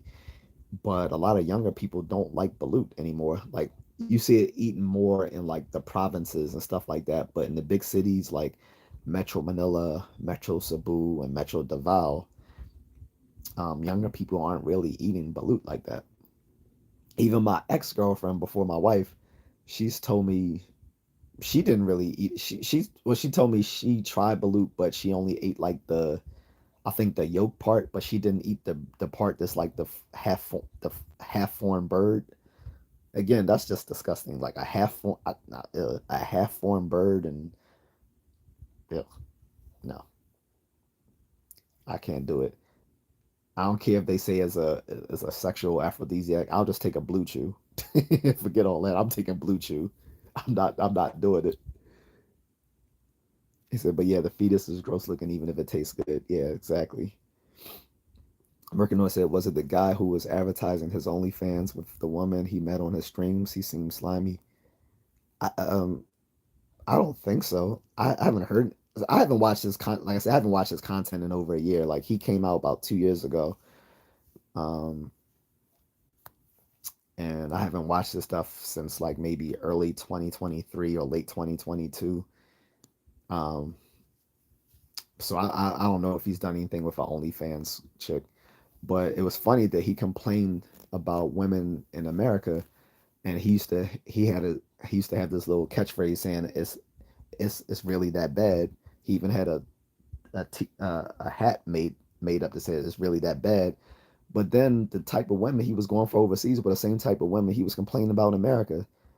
I'm like, dude, I can't take him seriously. Like if you're talking about a certain type of woman that you want to avoid in America, but did you're dating those same types when you go to other countries, it's like I can't take you seriously. But I haven't heard him do anything with OnlyFans or anything like that. But again, I don't follow his content, so I really wouldn't know. Barbecue chicken intestine. Yeah, yeah, that's it. Yeah, I don't eat ISOL. Like I don't eat any sort of offal. OFFAL awful. Like I say if I don't eat soul food, um, types of awful meat. I'm not gonna eat some sort of awful meat from other cultures either. Like I that's why I don't really like street food in the Philippines. There's some good street food in the Philippines, like um I forgot that little thing they eat for breakfast. It's sort of like tofu and some other stuff mixed in with some. It's sweetened and it's really good. My wife bought me that once when we were walking around in the morning. She said try this, and yeah, that was pretty tasty. And then there was another time like the street food where you can get like the corn on the cob. They make right, they fix it right there on the grill. That was delicious. And I told her I was like, we went to the mall and I was embarrassed. I was like, do I look goofy sitting there eating corn on the cob in the mall? She's like, no. She's like, you fit right in like a like a Pinoy. I'm like, oh, okay. J.A.C says Filipinos have shark fin soup? It's banned in Canada, but it's a staple at many Asian weddings. I'll ask my wife. I'm not sure. That's more of a Japanese thing, so I don't know if they eat shark fin soup over there. I don't know if she's in the chat, but if Mrs. Contrarian, if you're in the chat, do you guys eat shark fin soup? I don't I don't know if she's in the chat because she's working from home, but she said she wouldn't be able to get in to the chat until later, and I didn't check back with her to see if she already came on. But if she's here, she can answer that. I don't know if they eat shark fin soup. That to me sounds more like Japanese or something like that. I know it's like kind of stringy, I think. Johnson says I gave birth yesterday. Oops. Okay. Everyone gets one. Moonlit Fern that says can't mess with it. Almost tried it, but now I had feathers in the beak. Are you talking about balloon? Yeah. That's what I'm saying. Like it's a half form duck embryo. Sometimes they use chicken embryos, but usually it's a duck embryo. And yeah, it has like you'll see like a feathers and beak and eyes. At no point am I going to eat that. Like if I was starving, okay, but outside of starving, which and let's be honest, most quote unquote cultural delicacies came from a period where people from a certain culture or ethnic group had to eat these things to survive, and now they've been given the euphemism cultural delicacies because those groups have grown up eating those things out of survival and have been then seen as a part of the custom. But for people outside of their culture, they see it for what it is, which is struggle food. That's what it is, a struggle food. Moonlit Fern says at GJC we have it in mall resources in Thailand. Yeah, so what I was saying, Moonlit Fern, balut is all over Southeast Asia. It's probably most well known in the Philippines, but balut is eaten all over. Like I have a Cambodian friend, and she said it's part of her culture because she got mad at me once because I said I wouldn't eat that nasty stuff. And she was like, that's rude. You talking about something that's my culture. And I had to apologize to her. I said, oh, I'm sorry. I didn't realize that was a part of Cambodian culture too. I said, I thought that was just a Filipino thing. And she's like, no, we eat it too. She said, so do Vietnamese people and Laos and Thailand and all that. Cause even though she's Cambodian, she has ancestry that's also like Thai, Hmong, Chinese, and something else. But she said they all eat balut, like they eat balut in southern China as well. Moonlit Fern says shark fin soup is lush if you put pepper in it. Oh, that's something that I might try. I wouldn't, excuse me, I wouldn't be averse to shark fin soup because that doesn't give me an instant gag reaction thinking about it. So I would probably try it if it was offered, but it's not something I would order unless someone suggested it. Um, Max says, "Whoa, that's a new word for me. Awful." Yeah, it's actually an old term. And the funny thing, the reason I know the word is when I in high school I took a creative writing class and I did a whole essay on soul food, and I brought up the issue of awful being a part of soul food, and people were laughing because I said awful is I said It's spelled OFFAL. I said, but it's pronounced like AWFAL, which is I said, which is ironic because that's exactly how I see it as being awful. And everyone in class laughed. This is way back in high school, but I still remember that from my creative writing class. That was such an easy A, by the way. But yeah, that's it's an old term. Max Helen said fried tripe. Goddamn, so good. Fried tripe. I don't know about it. The only time I've eaten tripe was in my pho soup. Like that's I think that's the first time I tried tripe was in my soup in my pho. But when I ate it, I didn't know what it was. Like I just knew it looked funny and it tasted it was very chewy. So I'm like, yeah, this can't be meat. But I thought maybe it was. I, Funny thing is, I actually thought it was some sort of noodle at first. I didn't know it was like the intestinal insides of the animal. I didn't know that's what tripe was when I first ate it. I had to look up what tripe was. I was like, oh, that's what that was I was eating. I was like, no wonder. I was like, no wonder that was so chewy. But at least it doesn't look nasty when you look at it, especially when it's mixed in with the other ingredients of the pho. For people who don't know what pho is, that's Vietnamese noodle soup. It's spelled PHO, but it's pronounced pho. And it's also funny because in America they use it they use it as a euphemism for sex because there's no word there's no Vietnamese word that they have for the word fuck. So in so in America, instead of saying fuck, they'll just use the term pho to to um to equate to that. And which is funny also because Vietnamese actually do have the word fuck, but it means something different and it's pronounced differently. It's actually phuc.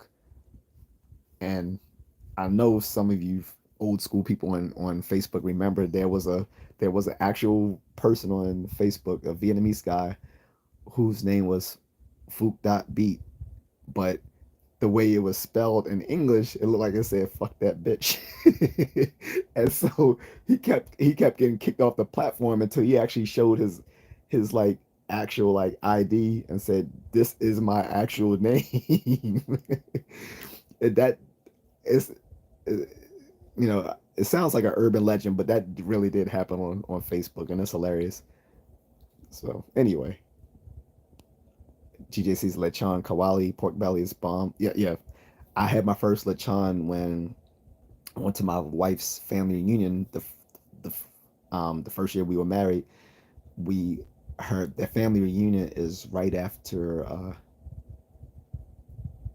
I think it's like right after New Year. It was either right before New Year's or right after New Year's, and they have a family reunion in Bulacan, and they were having lechon. That's the first time I saw like them doing a roasted pig because they were roasting it themselves. Like the older cousins were out there just roasting it, and it was funny because they started breaking off parts of it and giving it to me, and they showed me how to eat it. Like you dip, you dip it in a little vinegar and just and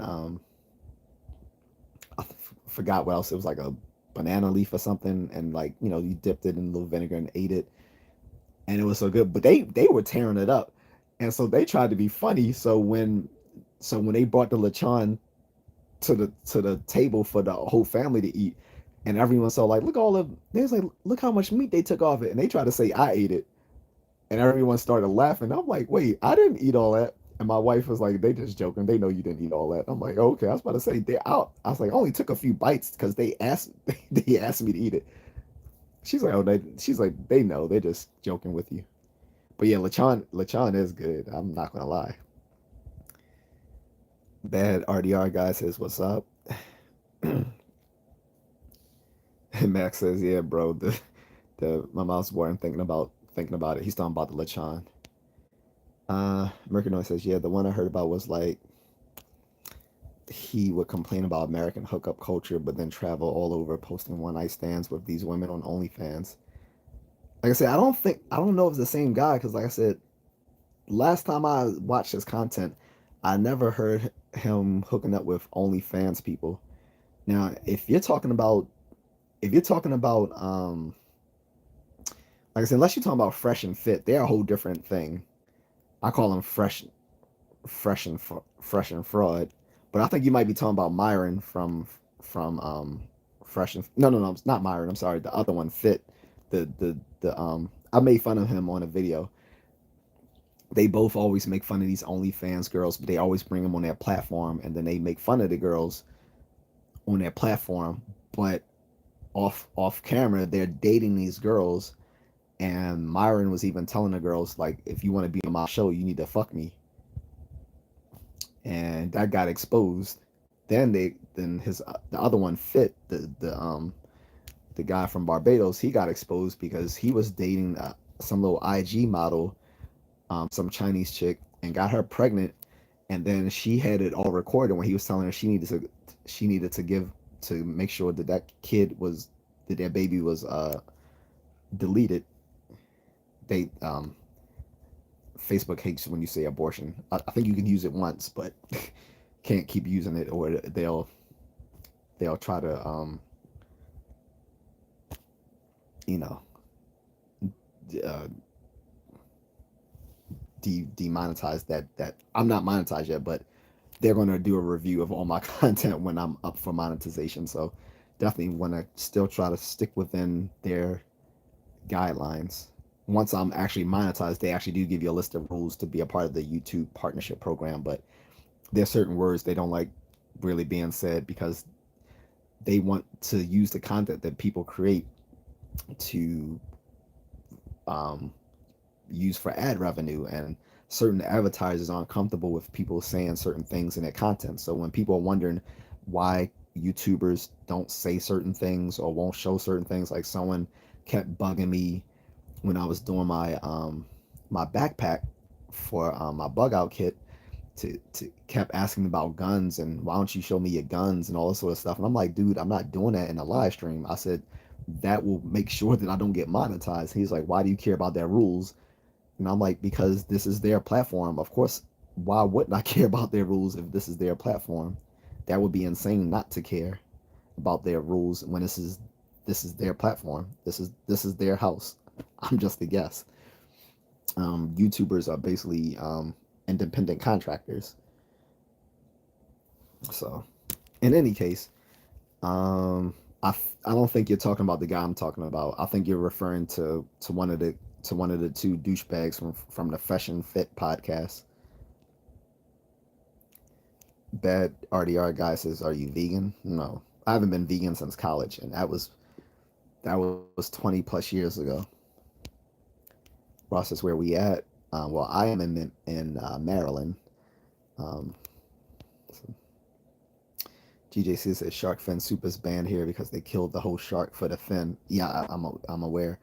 Or they just take the fin and release the shark. Controversial practice. I know this was something that sparked a lot of controversy with, like, this was, I know, happening in Japan and some other places that did that. Sorry, yeah, I remember it. I'm confused why bad RDR guys thought I was vegan. Um, I love no Diddy, but I love meat. Again, no Diddy. So, um, yeah, I can eat vegan. I can eat a vegan dish, but that's not a lifestyle I want to acquire. I tried it for a year in college, but college is literally where you experiment with different ideas, and that was an idea that wasn't for me. But I gave it a good school schoolboy trial for a year. It just wasn't for me. Only for instance, visa run to Laos. Um, they fed me cobra snake. I was sketchy, but as a southern boy, if it's offered, we eat it and pretend to like it. But it was good and mixed blood with moonshine in the heart. I can't do it. I guess I'm from Baltimore, so even though Maryland is technically in the South, Baltimore is a northeast city, so um I have a northeast mindset. I'm not If something is disgusting, I'm not eating it.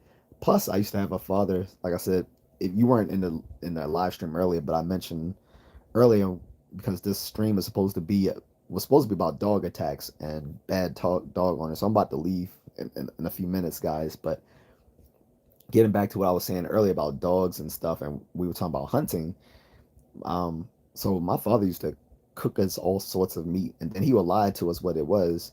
He would say it's chicken, but he was feeding us stuff like squirrel or whatever, or venison and all sorts of stuff. Like, so my sisters and I are very distrusting of meat that we can't instantly recognize what it is. That's why even now I'll ask somebody, what is that? They're like, oh, that's pork. Okay. What's that? Oh, that's beef. Oh, okay.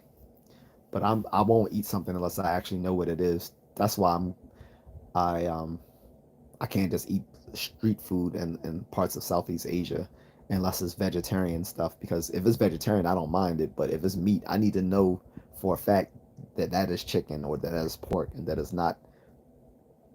Let's be honest, they are parts in Southeast Asia they do eat dog, or it could be, you know, other types of meat. So, Mercanoy says, I love that Boondocks episode where they make fun of the movie Soul Food, where the grandma dies from diabetes and they keep eating unhealthy food in memory of her. The funny thing is, this is the funny thing, Mercanoy. The Boondocks wasn't even lying. That literally happened in the movie. It's just funny that they pointed it out, but in the movie Soul Food, they weren't exaggerating. The Big Mama literally dies from diabetes, and in celebration to commemorate her death and remember her and come back together as a family, they fixed the same unhealthy food that killed Big Mama. That literally happens in the movie. Like, it's ridiculous. It's absolutely ridiculous. And it was funny that the Boondocks pointed it out. It was only so funny because most people look back at him like, damn, that's literally true. That's literally what happened in Soul Food.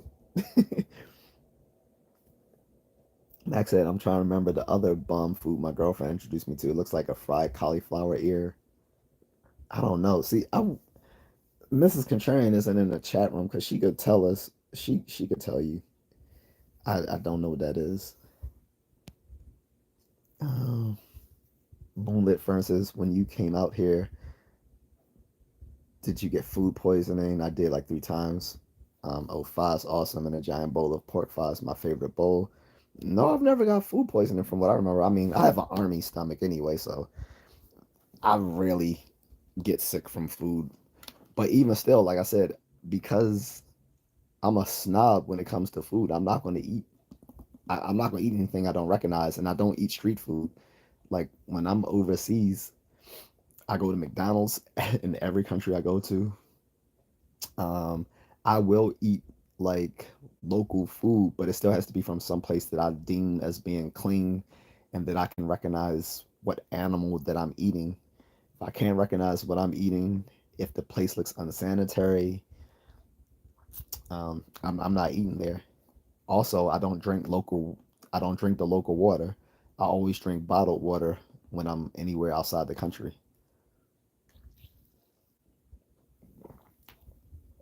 It either has to be bottled or distilled.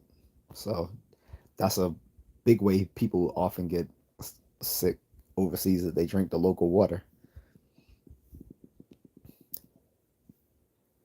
GJC says we have a lot of pho places here with funny names like Pho King. Yeah, here in like Maryland and North Virginia, they don't even try. Like it'll just be like pho number one, pho number two, pho number three, or they'll name them after the roads, like Route One Pho, or you know, College Park Road Pho, whatever. Like they keep it really basic. Like it's either they even just name it after the numbers of uh, whatever number of five noodle soups restaurants there are in the neighborhood, or they'll name it after the roads. They keep it really simple. JGC says Myron, Sneeko, and them are cringe. Tate wannabes. Yeah, they are cringe. That's why all of them have been kicked off of YouTube. All of them have been kicked off. Myron, Fresh and Fit got kicked off last year. Myron and Sneeko was kicked off the year before that. They're all on another content creation place called Rumble. Rumble is like the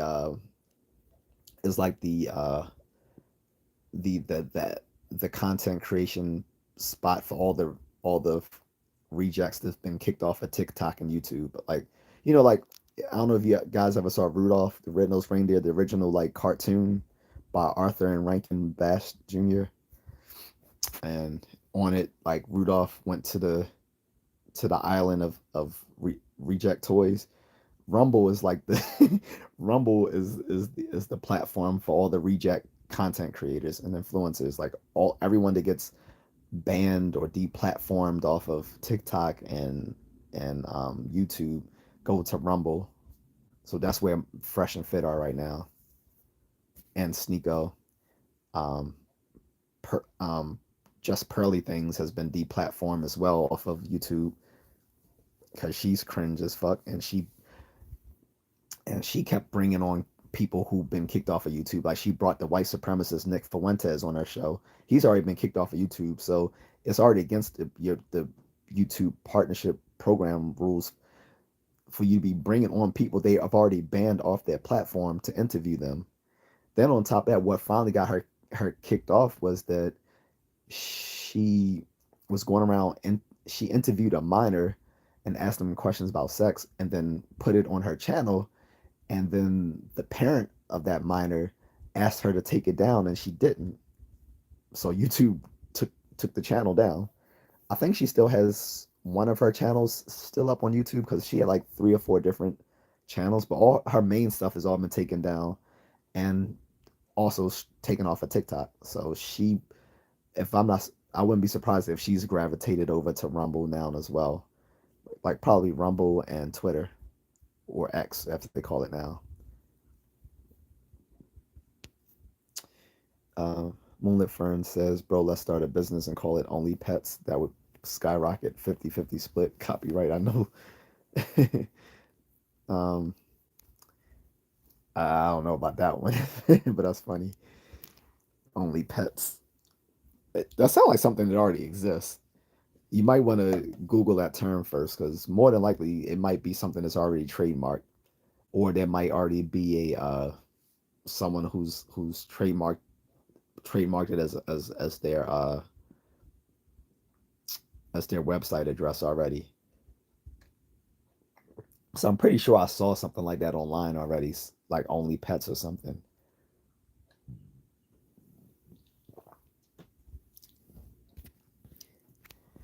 Max says, thanks for the stream, man. Really enjoy these. No, no problem. I enjoy doing them. Moonlit Fern says, yeah, the Boondocks Usher scene was hilarious, right?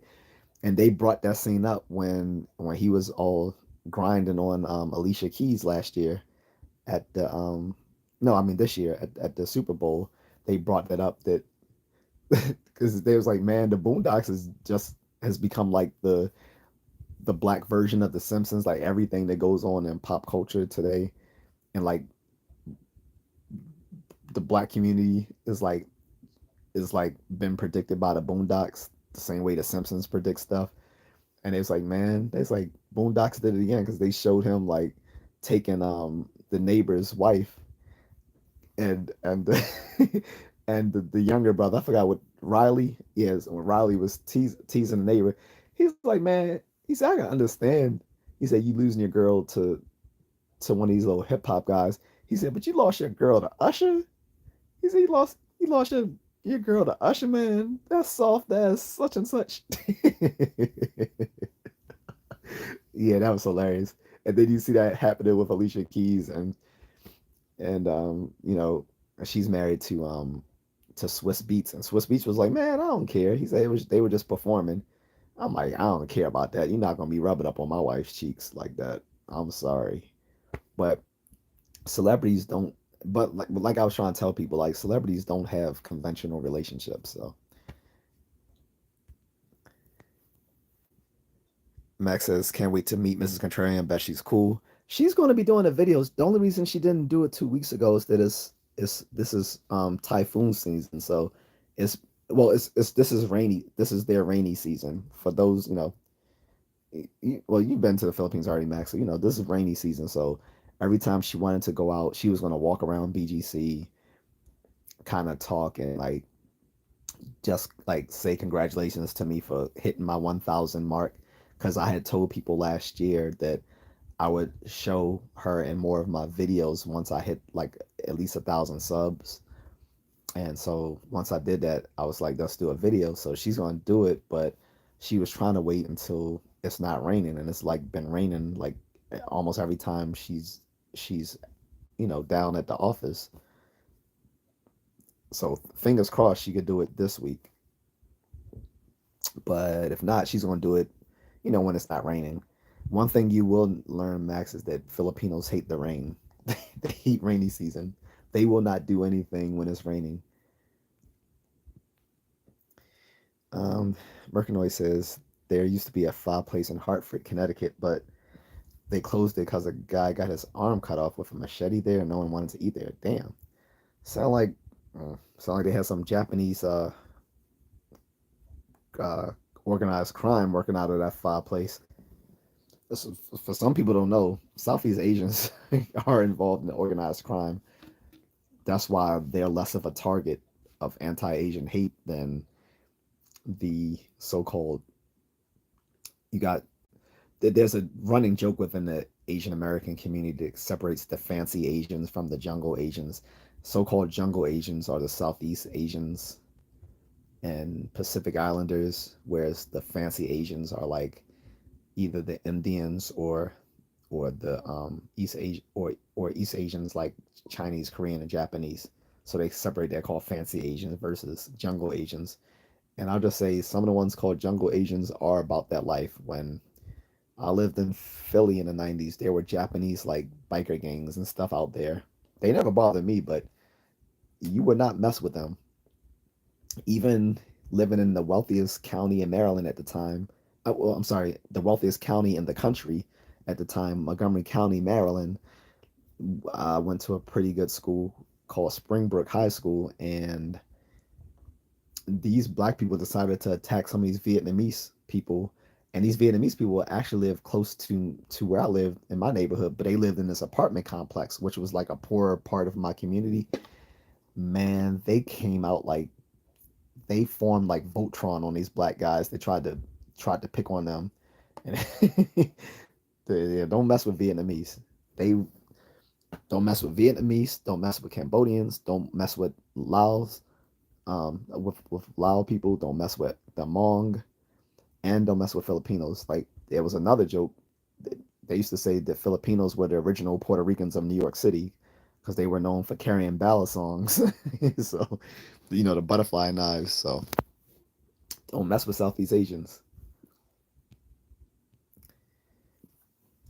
Moonlit Fern says, yeah, Army too, remember, but yeah, American fast food in other countries tastes different. Even Sprite or Coke, KFC is trash out here. They sell stale chicken and shrimp donuts. Makes no sense. I haven't tried KFC in Thailand, I don't think. I've had it in the Philippines. I've had it in Indonesia, which is delicious because they serve this little spicy sauce with it. I don't think I had it in Thailand. I don't think I might have, but if so, I don't remember it being nasty.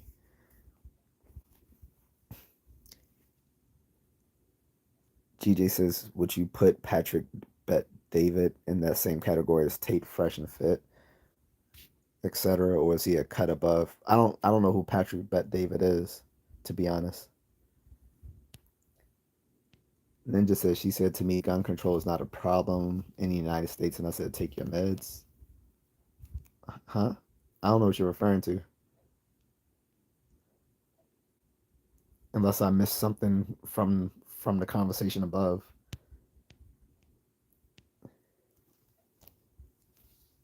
Um, yeah, I don't know what you're talking about, Ninja. I'm sorry. Max says McDonald's in other countries is so much better. Yeah, we've had a conversation a few days ago. But guys, it's getting late. I'm gonna get ready to go. It's past midnight here.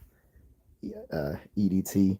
I only got on at this time because there was a tornado watch all evening long, so I didn't go outside to work out because there was a thunderstorm, and then it turned into a tornado watch, and there was like actually several tornadoes going on within central Maryland, between like Baltimore and like the Baltimore Washington area. So I think that thread is over with. So I'm gonna just go for a quick midnight jog and call it a night, guys. Unless there's any other questions, or if anybody want to get back to the original topic of dog attacks and irresponsible pet owners. But just to reiterate what I said earlier on in the stream, so I was talking about how irresponsible dog owners don't need to have attack dogs because it forms a toxic combination which will lead to dog attacks. And then the problem is too many dog owners feel entitled, or they treat their dogs like their children, and they're not. So I had a few people early on in the stream try to tell me that I was wrong, and I told them there's certain myths that people hold their about dogs that are just untrue. One is that they will say their their dog doesn't bite, and I'm like, no, all dogs bite. That's literally what they do. Then the other myth was, well, it all depends on how you raise them, and I said that's not true either, because you can't, you know, treating treating the animal nicely isn't going to defeat its natural instincts. I said, which is why you look at medical statistics, and most dog attacks are by pit bulls, whatever breed you want to say they are, because I know there's several types of breeds that can be called pit bulls. Regardless of that, the majority of those attacks are by pit bulls, and the majority of those attacks end up being fatal. And then the third thing is that people say, well, they're just loyal to a fault. And I said, no, they're not loyal to a fault. They're just not very particular bright animals. And someone tried to tell me I knew nothing about dogs and that pit bulls are very smart. And I said, no, they're not, because if they were smart, they would be used in a wide range of capacities, like smarter breeds of dogs are. I said German Shepherds are considered one of the brightest breeds, which is why they're so widely used either as police canines, military canines, search and rescue dogs, or as service animals. You don't see pit bulls being used as that. The only thing I've seen them used for outside of fighting them is, as Eric the Guapo suggested earlier, is that some people use them to hunt with. I can see that because their natural aggression would make them good for hunting dogs. But outside of that, I don't see a capacity for them in a more civil society. So,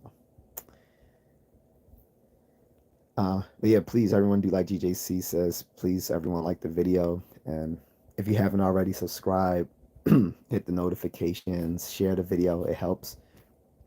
If anyone wants to challenge me on dogs, again, I don't claim to be a dog expert. I just know as a runner that is my biggest fear as a runner, is coming into a an animal that's not being restrained.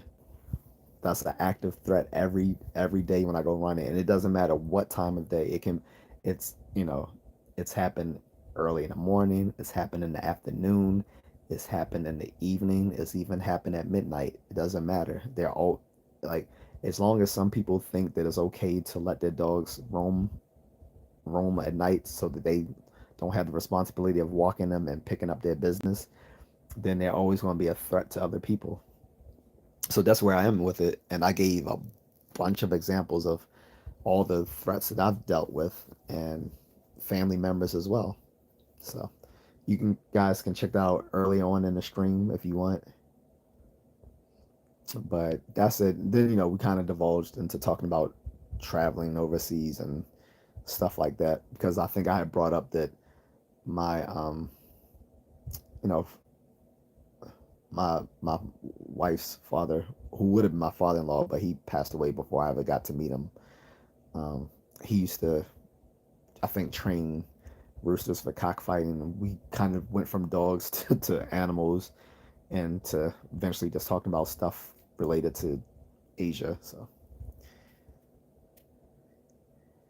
um, Only for instance, stay safe, bro, and keep that bug out bag ready. I do. You see, I literally keep it right here in my man cave every day in case something happens. And I'm not going to spread paranoia, but I'm just going to say this summer has the potential to be a powder keg moment. We know that July 11th, Donald Trump is going to be sentenced. And my particular community, I'm safe. But I know that there could be a lot of ill will across the nation depending on the outcome because the prosecution wants to give him jail time.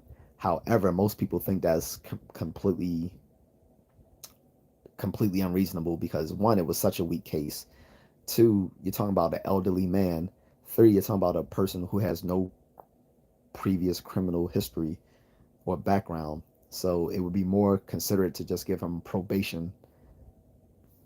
But to try to give a man jail time who's the active front runner for the Republican Party and a former president, and it's like, and there's still the question of how you're going to give someone jail time when they have Secret Service detail.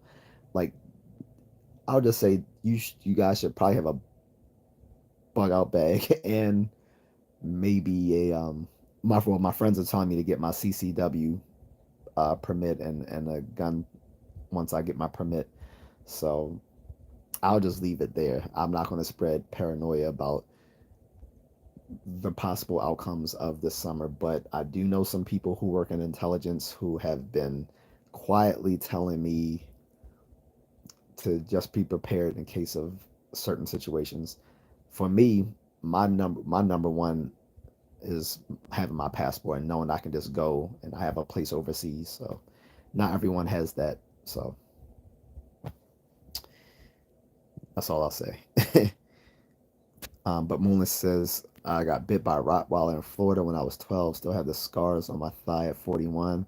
We were playing football and their old starving dog escaped. See, and that's everything you're saying is the points I was giving this individual early on in the stream. This guy came on and I ended up cussing him out. And I feel sorry for doing it now, but he pissed me off when he told me that I should consider running in a local park instead of my neighborhood. And I was like, I got mad because I felt like that's an entitlement that only pet owners have to tell other people that they should go run in a local park instead of just making sure that they have their animals secured so that they won't attack people. Like, how hard is it to secure your animals? I remember as a kid, people used to have the dogs chained up in the yard, whether it was the front yard or backyard, whether there was a fence or not. They would be hooked to like a rope or a chain and allowed to. It gave them um, enough distance they could roam around the yard freely, but not so much that they could go beyond the property the property line and attack people who are just passersby. What I don't know when that stopped being something that people did. So only for instance didn't blame the dog, but I had a huge shot in my stomach and several stitches. Ugh. Ugh. Um, it says some people don't deserve to be pet owners, not parent nor parents too, which is said true. Like I said, that's the worst combination of an irresponsible pet owner with an attack dog. Like I said, owning a pet is not a right; it's a privilege. But some of these dog owners are so entitled. And like I said, the guy telling me I should just run in the local park, that's entitlement. Plus, then uh, you could say the same thing. Like, what if I'm in a local park and people want to walk their dogs in the park? Then are you gonna say, well, you should? I could have the same sort of an. It could be the same sort of scenario with a dog owner in the park saying, well, why you choose the local park to run? Why don't you just go run around the block? Then it'll get to the case where, oh, you should just go to the gym. Like, okay, so now I can't run in my neighborhood. I can't run in the local park. I have to go to the gym. Like, so I'm supposed to inconvenience myself for every single person who owns an animal. That's I'm not doing that. So yeah, GJC. If you go all the way up to the beginning of the stream, like the comment section, you'll literally say you'll see him literally saying. I mean, he tried to be nice about it, But the entitlement was still there. He literally said you should consider going to a local park instead of running in your neighborhood because it would be safer. Like, no. Why should I have to go out of my way to do something for the convenience of someone else to have a pet instead of the pet owner just securing their dog? I would be just as bad to tell him, well, you shouldn't walk your dog in the neighborhood. You should go to a dog park. Wouldn't that be just as equally as bad to say that? Why can't we both say, hey, you can safely run in your neighborhood as much as you want. Just be mindful of your surroundings, and on the and with the dog owner say, and I'm going to make sure that I secure my animal to my property so he doesn't he's not a public nuisance or attack anyone. So I don't see why that's not the reasonable compromise. But he literally did say that to me. And then another guy attacked me by saying, because he got mad that I said pit bulls aren't that bright. And I wasn't attack. It wasn't like I was trying to insult them. I was literally pointing out the fact that they're not considered the smarter breeds of dogs. Like there are different breeds of dogs known for having different cognitive abilities. German shepherds being some of the brightest, as well as Saint Bernards. But some of the dumbest are pit bulls, poodles, and Shih Tzus. Those are some of the dumber breeds of dogs. Collies are also considered very bright. Golden retrievers.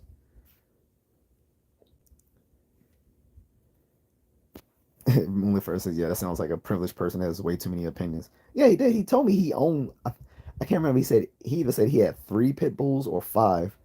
And I'm like, dude, if you don't see that as a threat, 3 pit bulls, not even told, and not even outlined every single time I was chased in my neighborhood. So, oh, and Lovely says hi. What's up, and Lovely?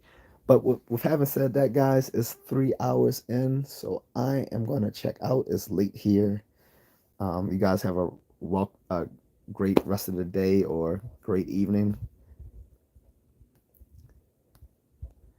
But yeah, I'm gonna go. He's Moonlit Friend says 3 alone is too many, right? Like I said, 3 pit bulls. Like, unless you have a lot of property or a big house, that is too much animals to be having in one place. Like, and too many dogs to have in one place. Like, I'm pretty sure his place stinks. Like, and I know because when I used to do cable, people used to have like big dogs in a small house, and maybe multiple dogs. Those houses always smelled.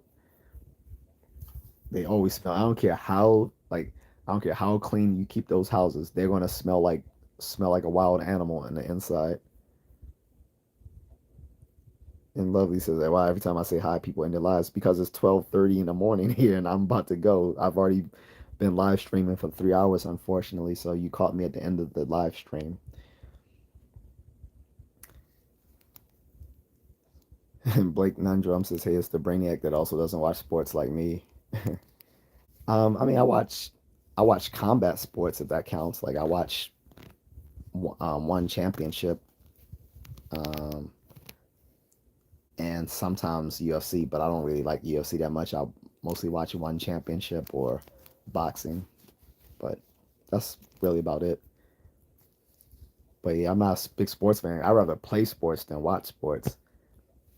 I think it's to me it's like what would be more fun sitting on the couch for 4 hours watching better men be warriors or going out and being a warrior myself. So it's, that's my thing. All right, Moonlit, thank you. I'll definitely try to stay safe. I always keep a self-defense weapons on me when I go running, which I encourage everyone to do, especially female joggers. I always say female joggers always need to carry weapons on them when they go jogging because they are the most preyed upon targets. Like for some reason, a lot of people see runners as easy targets because we don't have much clothing on us, which means we don't have much layers to hold weapons. And at the same time, we're usually by ourselves, so we make easy targets. And for people who are cowards, they're definitely going to pick on female joggers because they're seen of the weakest of all of them. Like you're not likely going to bother the uh, um, the guy who looks like a professional runner who's maybe like 6 foot tall, like 180 pounds, something like that. But you're gonna try to go after that little 5'3" woman who's like maybe 125 pounds soaking wet. Like she's a target. So I always tell all joggers, but especially female joggers, to keep weapons on them, whether it's a jogging taser, pepper spray, tactical flashlight, even a blade if they can put it on their person. But they definitely need to have those on them when they go jogging because they're both targets of humans and dogs.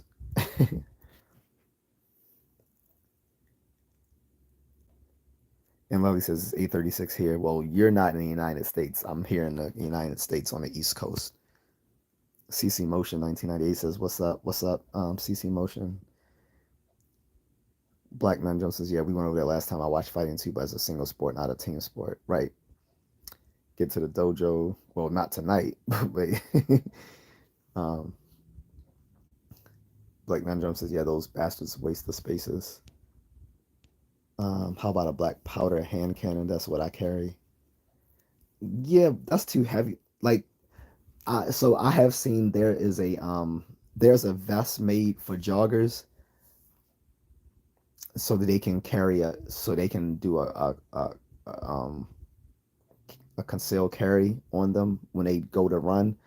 But most runners don't want to carry all that weight on them because we're pedantic about having a good running pace. Like I don't want to carry a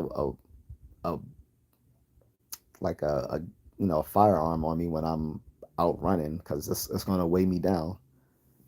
Like, and like professional runners, they're really strict about it. Like they shave off their body hair just because they feel like just shaving off their body hair might cut fractions of a second off their time. So I definitely, I'm not as bad as them, but I definitely don't want to carry anything heavy, anything that's going to be heavy on me.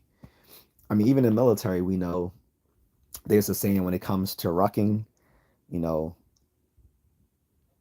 ounces become pounds and pounds become injury. So um, that's why I try to keep it as light as possible when I run. But in any case, guys, I'm gonna go spend 3 hours. Um, but actually, I'm gonna look because I think there has been some pistols made specifically for like exercisers or joggers. I'm gonna look into it. But I've seen a vest they've made specifically for joggers to carry a firearm. But to me, I still and it can fit under like a t-shirt or whatever. But again, I'm thinking about like when it's the summertime, that's just gonna be too hot to have on. It's summertime now. I'm not wearing that that um that vest for holding a gun for runners because it would just be too hot. In the winter, that would be fine, but I I couldn't see doing that during the summer where I'm barely just wearing a wife beater. I do have a flashlight taser. I've actually shown people that. Um, I usually carry that on me at nighttime. So I have this little flashlight taser here.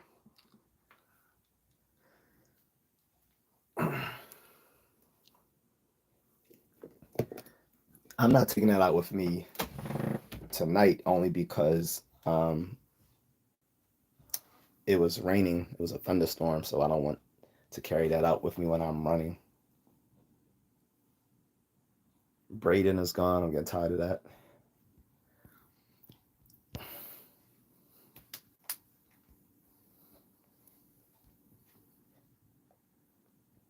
But yeah, I have a flashlight taser. I also have a tactical flashlight. I have my pepper spray. I have a my army service knife. And usually I'll have at least one of those things when I go out running.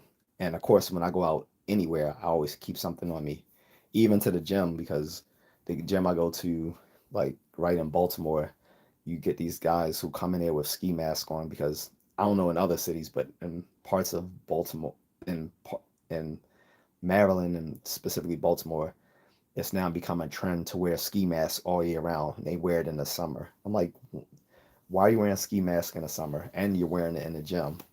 It was even one point I thought there was these two guys 2 years ago. I thought they want to stick up the gym because they came in there dressed in all black with hoodies and masks on. I'm like, that's how you come in to work out?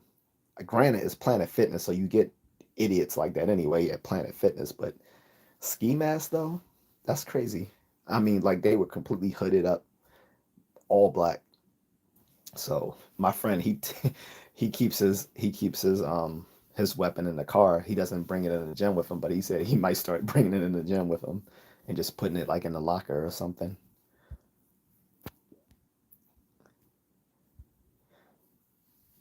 Yeah, the flicker will scare people off, or the siren. I don't know if yours has a siren on it, but mine also has the siren because I used that to scare off some. I used it to scare off some dogs one day too. Like they were coming after me, and I did the I flashed the taser, and then made the siren go off at the same time. But good advice. Yeah, definitely keep a EDC, everyday carry weapon on you. But having said that, guys, I'm gonna go. It's late. But thanks everyone who I chatted with earlier. Apologies to the guy I cussed out earlier, but I got mad at his entitlement about his animals, telling me I should go run in the park instead of in my own neighborhood. That's crazy. Um, and if you guys want to check out the whole thing, this is gonna be this. I'm gonna instantly upload this so you can check it out in its whole entirety. For those who are new, you can subscribe if you like the video, share notifications. Um, excuse me, hit the notifications, share the video. And for the people who were challenging my my academic accolades yesterday when I was talking about psychology, yeah. So anyway, that's it, guys. Everybody, take care. Thank you, and all right, see you, Blake. Thanks again, man.